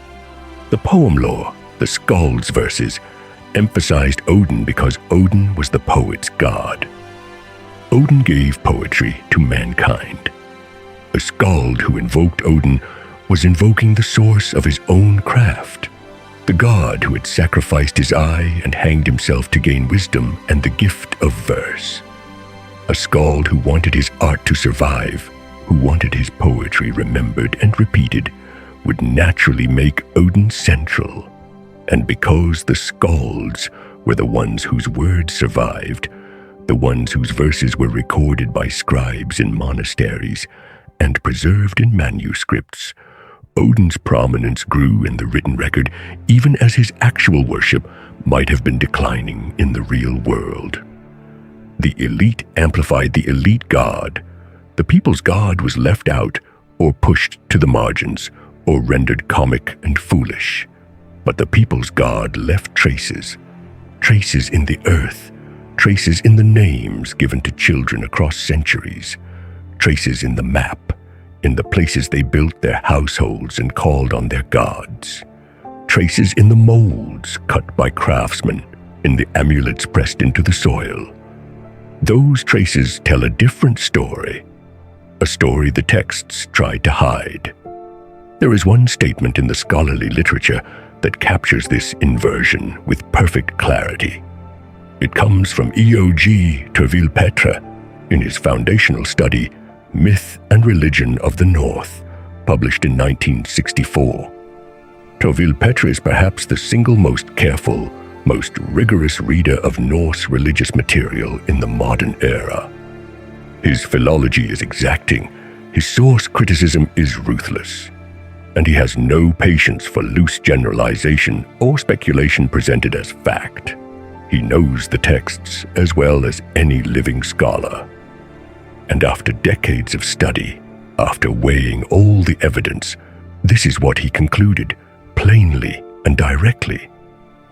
While the peasants placed their faith in Thor, Odin was the favorite god of the poets and of the princes who supported them. That is the thesis. That is the entire argument in one sentence. That is what all the evidence points to. Not that Thor and Odin competed for spiritual supremacy. Not that the hierarchy in the texts reflects the hierarchy in the world. But that there were two hierarchies, two entirely different religious systems operating in parallel, one on top of the other.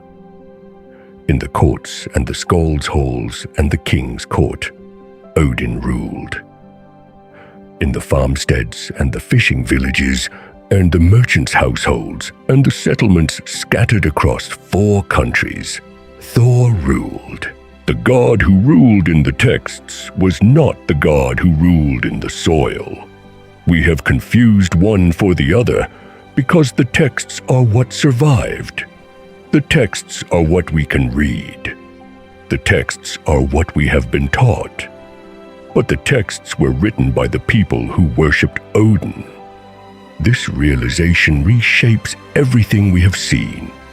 Thor is not a trickster, not a buffoon, not the comic relief to Odin's serious wisdom, not if he was the god whom farmers invoked at dawn, not if he was the god to whom mothers prayed for their children's safety, not if he was the god called upon by merchants facing storms, not if he was the god whose symbol was worn against your heart for protection, not if he was the god whose name was given to more children than any other deity, across 4 centuries, across 4 countries.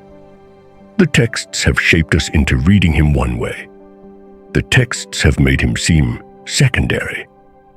But the ground remembers a different story. The ground says that Thor was not the secondary god.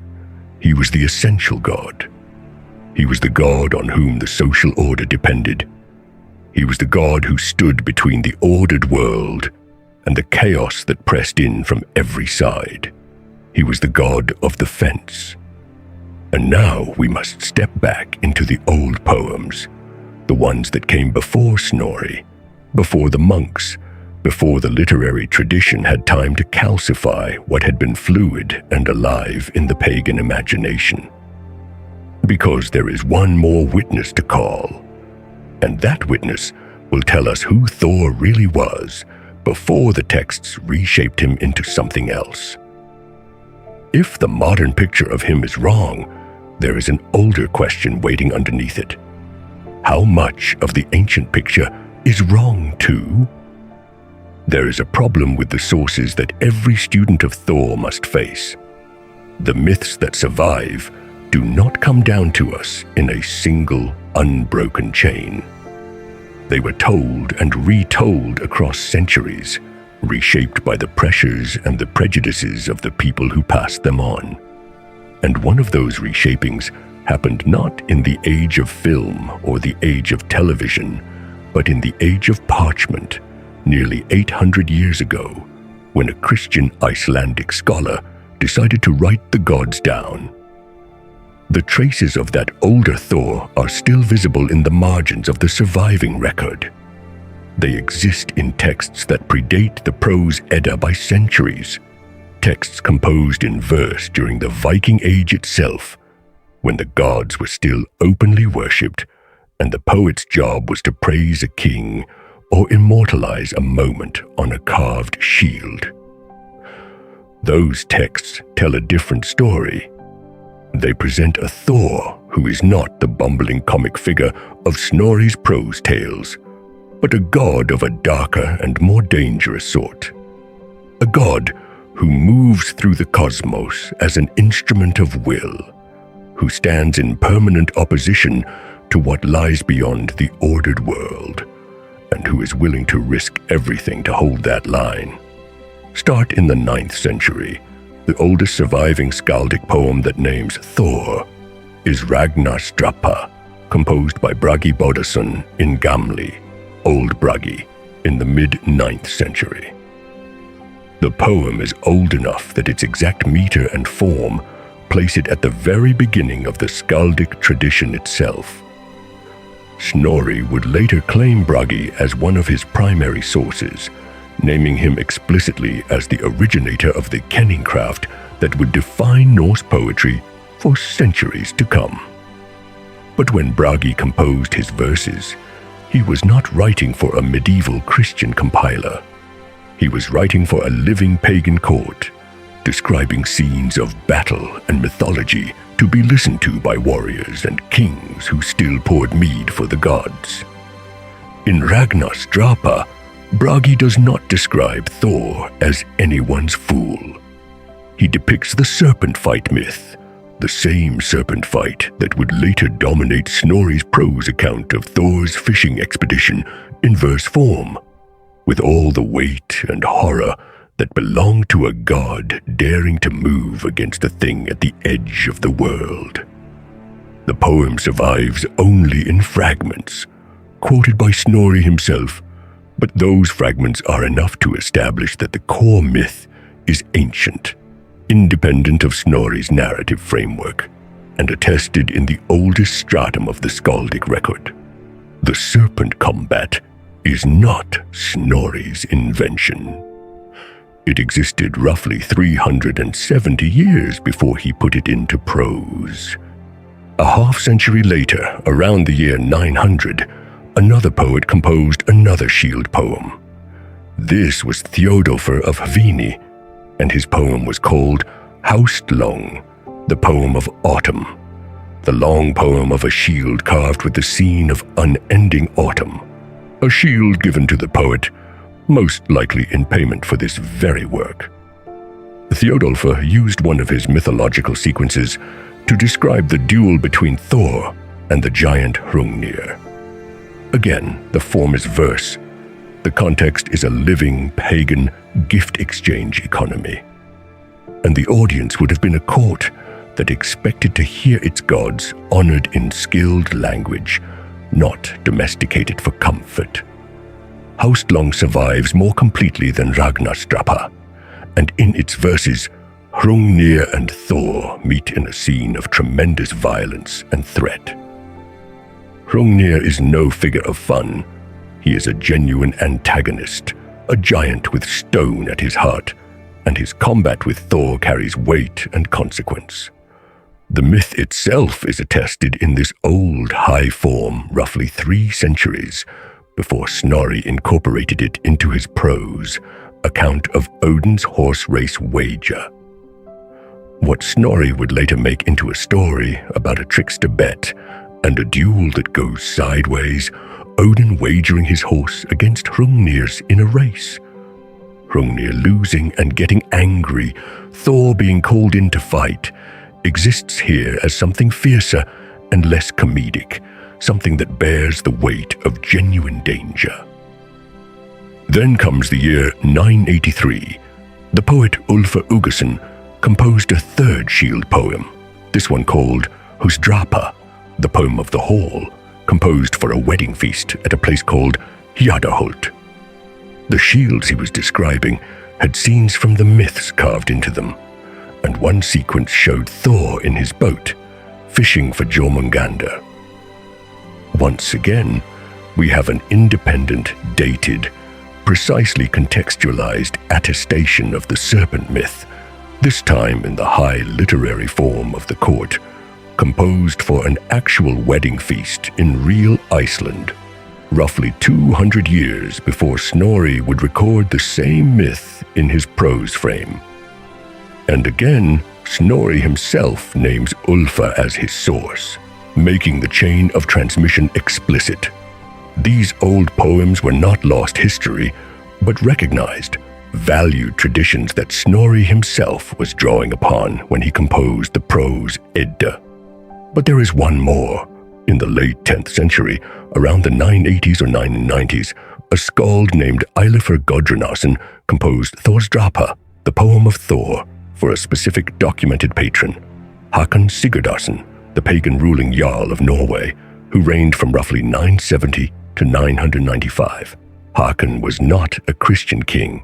He was a working pagan, ruling a pagan realm, and Eilifur composed for him a long poem describing Thor's journey to fight the giant Gyrodr, the same encounter that Snorri would later include in the prose Edda, but rendered here in the high style of skaldic verse for a still active pagan court, not filtered through Christian concerns or literary softening. In Þórsdrapa, Thor is fearsome. He is dangerous. The journey to Geirrodr's Hall is rendered as a true descent into hostile territory, not as a comic misadventure. The threats are real. The stakes are real. And when Thor moves through that landscape, he moves as a god of power and danger, not as the buffoon of Snorri's later comedic tales. Now step back and consider what these four poems represent together. They span a century and a half of the Viking Age, Ragnarsdrapa in the mid-9th century, Haustlang around 900, Húsdrapa in 983, Þórsdrapa in the late 10th century. They come from different poets, different regions, different courts. They depict different myths. They share no narrative frame, no editorial voice, and no obvious agenda. Yet they all present a Thor who is consistent across the sources. A god of genuine power, genuinely dangerous, willing to cross into the territories beyond the ordered world, and capable of meeting real threats, the serpent, the giant, with fierce and terrible response. That is not the Thor of Snorri's prose Edda. Snorri compiled his great work around 1220 in a Christian Iceland for a Christian audience, and by then, 3 centuries after the last of the skaldic poets had written, the tone of the tradition had shifted. The prose Edda contains marvelous tales, brilliant stories, but many of them carry a quality of comedy, even absurdity. Thor dresses in bridal clothes to retrieve his hammer. He drinks from Útgarða-Loki's cup and loses, humiliated. He is beaten in a wrestling match by an old woman. He tries to lift a cat and barely manages, straining with all his might. These stories are present in Snorri's account, and they are marvelous, but they are not present in the oldest skaldic records. Which raises the question everything else depends on. What exactly is the Snorri we have inherited? Is he a faithful recorder of a living tradition, or is he a literary author, a Christian Icelander of the 13th century, shaping the myths he found into a coherent philosophical and narrative system suitable for his time and his audience? Snorri frames the prose Edda as a teaching manual, using the device of a king named Gylfi visiting the gods in disguise to learn their stories. A purely literary frame, invented by Snorri himself, not traditional, not found in the poetic Edda or the skaldic poems. That framing device gives the myths coherence and authority, but it also imposes a structure that may not have existed in pre-Christian religion. It is Snorri's invention, his way of organizing material that may have been far more fragmentary and contradictory in the living oral tradition.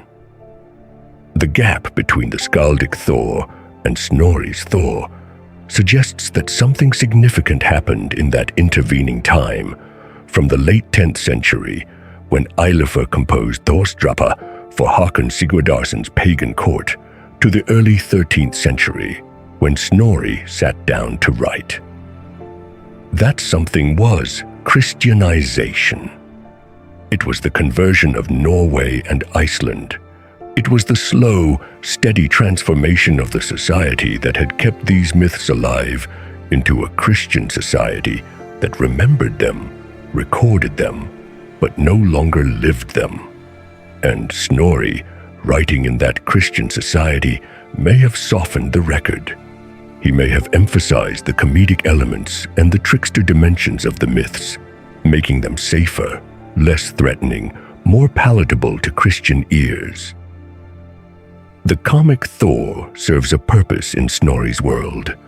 A bumbling god, a god who can be outwitted and humiliated, a god who dresses in bridal clothes and nearly fails at what he tries. Such a god is less threatening to a Christian monarchy than the harsh, boundary-dwelling, serpent-slaying god of the skaldic poems. The record may have been deliberately domesticated, made safer for Christian consumption. And here is the thing that almost no one says out loud. Thor has been reshaped not once, but twice, first by Snorri, 800 years ago, in the service of a Christian-era literary agenda, and then again by Marvel, in the service of a modern commercial one. Each reshaping reflects the preoccupations of its time. Snorri's reshaping emphasized comedy and trickster wisdom, smoothing the rough edges of a god who had been an instrument of absolute power. The modern reshaping emphasized action and heroism, turning a working god into a prince of Asgard. The era does not belong to one studio. It is a repeating pattern in how the record is handled, reshaped, reinterpreted by each generation that encounters it. The older Thor is still visible in the margins. He is there in the dated skaldic verses, speaking across more than 1,000 years, describing a god of a darker, more dangerous sort. A god who did not save the world, but held the boundary against the chaos beyond it, standing again and again at the edge, doing what had to be done, knowing it would not be enough to prevent the end. That is the Thor that lies beneath the layers of literary shaping, the boundary guardian, the god of everyone else, the force that stands between the ordered world and the dark that presses against its edges. Understanding that history, understanding that the record was reshaped, that we do not have access to an unmediated original truth, but rather to successive retellings, each filtered through the hands and the concerns of the people who passed them on, does not diminish the power of the mythology. It enriches it. It shows us that these are living stories, stories that have mattered enough to survive centuries of transformation, enough to be reshaped not once, but twice by the cultures that inherited them. The myths endure not because they are fixed and unchanging, but because they are alive, alive enough to be worth remaking, worth reshaping, worth the effort of passing down and changing and adapting to new times and new audiences. Thor endured Snorri's reshaping in the 13th century, and the record survived intact enough that we can still see the older Thor beneath it. The question that remains is what that older Thor asks of us. Every road he ever walked led outward to the edge. This is the last time he makes the walk.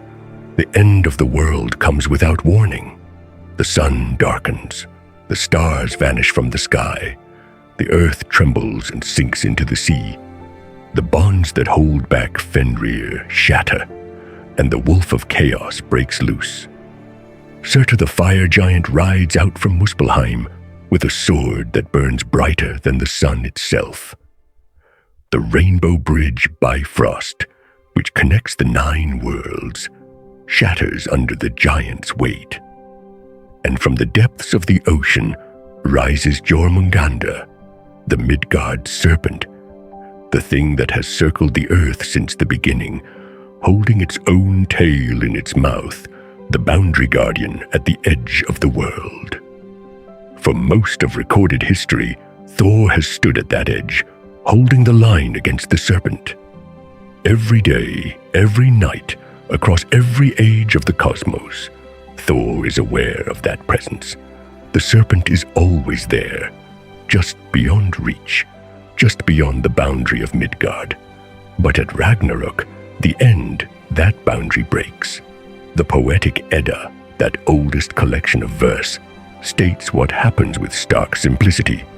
The source tells us, the son of Odin shall go to strife with the wolf, and Heimdall shall meet with Loki, and Freyr shall fight with Surtur, and in that last combat, Thor and Jormungandr meet in final battle. The prose Edda, Snorri's great prose compilation, fills in the details. Thor and the serpent meet at a place called Vigrid, at the edge of the world, at the edge of everything. They meet in the moment when the old cosmos is breaking apart, when the boundary between order and chaos has failed entirely. And there, in that place and that moment, Thor does what he has always done. He raises Mjölnir, he strikes the serpent, he kills it, the hammer falls, and it is not a failure. It is not a moment of being outwitted or tricked or humiliated. It is not a comedy. It is the culmination of everything Thor is. A god whose entire existence has been defined by standing at the edge, knowing the threat is real, knowing it can only be held, never finally defeated. And when the end comes, he still acts. He still strikes. He fulfills his function to the last moment of his being. The blow kills Jormungandr, the thing at the edge of the world, which has circled Midgard since the creation, which has grown vast enough that it encircles the entire earth and holds its own tail in its jaws, is killed by Thor's last strike. The boundary is held, even if only for a moment, even if only for an instant, even if the cost is everything. And then the venom falls. When Thor strikes the serpent down, Jormungandr opens its jaws and vomits a spray of venom, the poisoned blood of a god-sized serpent, capable of filling the sky, capable of drowning the earth in poison. This venom strikes Thor. It falls upon him. And the prose Edda, following an older tradition, records the specificity of his death with meticulous precision. After Thor strikes the blow that kills the serpent, Snorri tells us, he walks 9 paces away. New step, 9 steps, not 10. Not an indefinite number, not a few paces or back from the edge. 9 paces. The number appears in both the old poetic Edda and in Snorri's prose, though scholars debate whether the poetic Edda truly states it, or whether Snorri, and only Snorri, adds this detail. Either way, the tradition records it, 9 paces, and then he falls, poisoned, dead. That 9 is not random. In Norse cosmology, the 9 worlds are arranged around the world tree Yggdrasil, the root of all things. 9 is a number of completeness and closure. In the Norse understanding, Odin himself hung on Yggdrasil for 9 nights to gain the runes, to learn the deep knowledge that would allow him to rule. 9 paces away from the serpent he has killed, Thor dies. It is not a collapse or a failure. It is a measured withdrawal, a final movement, a structured exit. He stands at the boundary one last time, stands at the very edge of the dying world, and then he passes beyond. He dies knowing he did not save the world. He dies knowing Ragnarok will continue, that the sun will be devoured, that the stars will fall, that the earth will sink into the sea.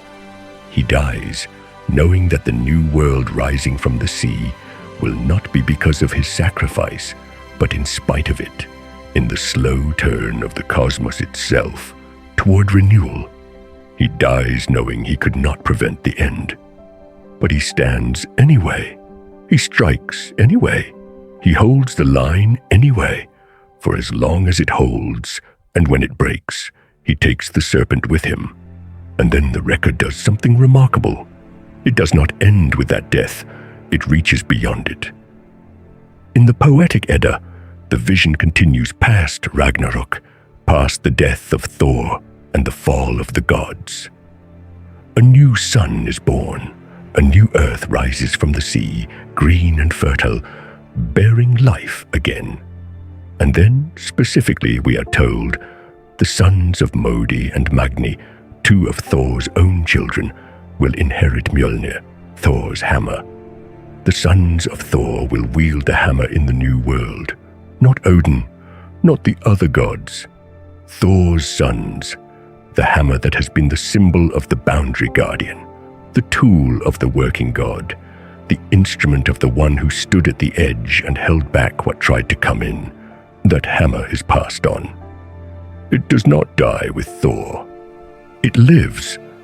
It will be wielded again by his descendants in the new world that follows the end of the old cosmos. This positions Thor's death not as extinction, but as a passing of the torch. His lineage is not ended.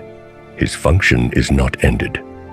The boundary maintenance role that has defined him across all the ages, from the beginning of the cosmos to its end, and then again in the new world that follows, does not die with him. It continues. It flows forward, through his children, into the renewed cosmos that rises from the sea. Thor's sacrifice is not a salvation.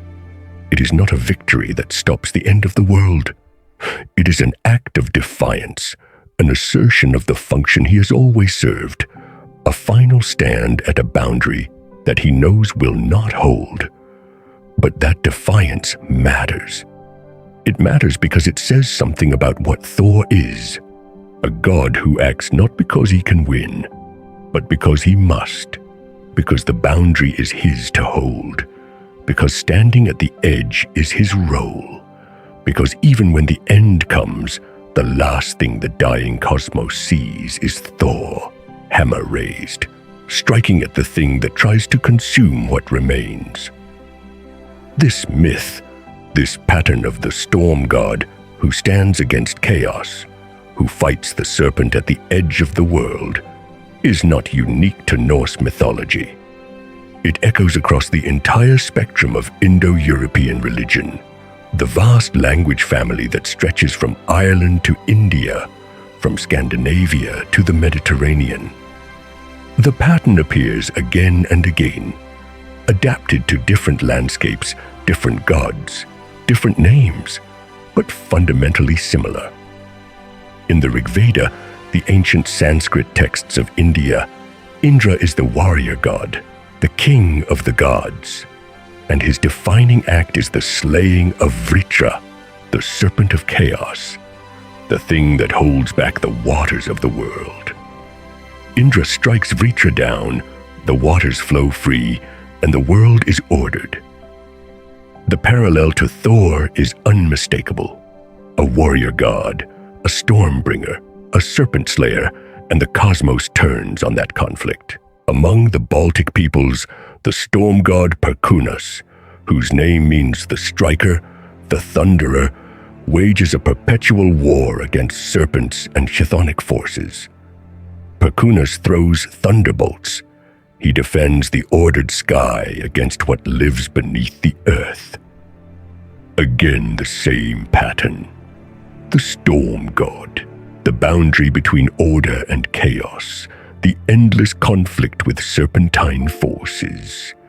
Even among the Celts, where our mythology is far more fragmentary, the figure of Taranis, the thunder god, carries similar attributes: a stormbringer, a conflict with chthonic forces, the sacred weapons, and the perpetual war against chaos. The names are different. The landscapes are different. The specific stories vary. But the pattern is recognizable. The storm god as the defender of order, the one who stands against what lies beyond the boundary, the warrior divine who meets chaos and strikes. Scholars like Georges Dumézil, the great comparative mythologist, have long recognized this as a fundamental Indo-European pattern. Dumézil's comparative method, his trifunctional hypothesis, which proposed that all Indo-European religions express three fundamental social functions through the gods, has been enormously influential in understanding Thor's role. But it is also important to understand its limits. Later scholars like Mary Beard, Jonathan Z. Smith, and Mary Douglas have critiqued Dumézil's approach as potentially over-deterministic, prone to retrofitting data into a predetermined pattern. The comparison is real and illuminating, but it carries risk. The risk of flattening regional differences, of missing what is unique and specific to each culture, of imposing a universal pattern where local variation actually exists. Thor's role as the boundary guardian and the popular god may not map perfectly onto Indra's role as the king of the gods, or Perkunas' role as the defender of the sky, or Taranis' role in Celtic cosmology. The comparison illuminates. It shows us that we are not dealing with a unique, isolated myth, but with a regional expression of a deep pattern, a story that has echoed across millennia and across continents, adapted and reshaped by peoples who shared a common linguistic and cultural origin. But it does not explain away what is distinctive about Thor. It does not flatten the specificity of Norse mythology into a universal Indo-European template. And what is distinctive about Thor is this: he is the god of everyone else. He is not the king, not the poet sage, not the god of aristocratic culture or the god of refined art. He is the god of the worker, the farmer, the trader, the person who stands at the boundary between the ordered world and the chaos beyond. The person for whom that boundary is not an abstract philosophical concept, but a lived reality, a daily concern. Every hammer amulet, every place name, every evidence of worship that has survived in the physical record points to this. Thor was the god of the common people, the one they turned to, the one they believed would stand at that edge and hold the line for them. He is not a prince. He is not a figure of refined culture. He is red-bearded and heavy-built and working. And he stands at the boundary to the very end, knowing the end will come, knowing he cannot stop it, but standing anyway, striking anyway, holding anyway, until the venom falls, and 9 paces later, he falls too. That is the Thor that lies at the heart of the Norse tradition, not the god the screen remade, not even the god that Snorri softened and literarized, turning fierce scenes into comedies, turning the hard god into a bumbler for Christian ears. But the god who lies beneath both those remakings, the god of the edge, the god of the boundary, the god who holds back what tries to come in, and who, when the end finally comes, does not despair or retreat, but stands, raises his hammer one final time, and strikes. He dies 9 paces later, poisoned, knowing he failed to save the world.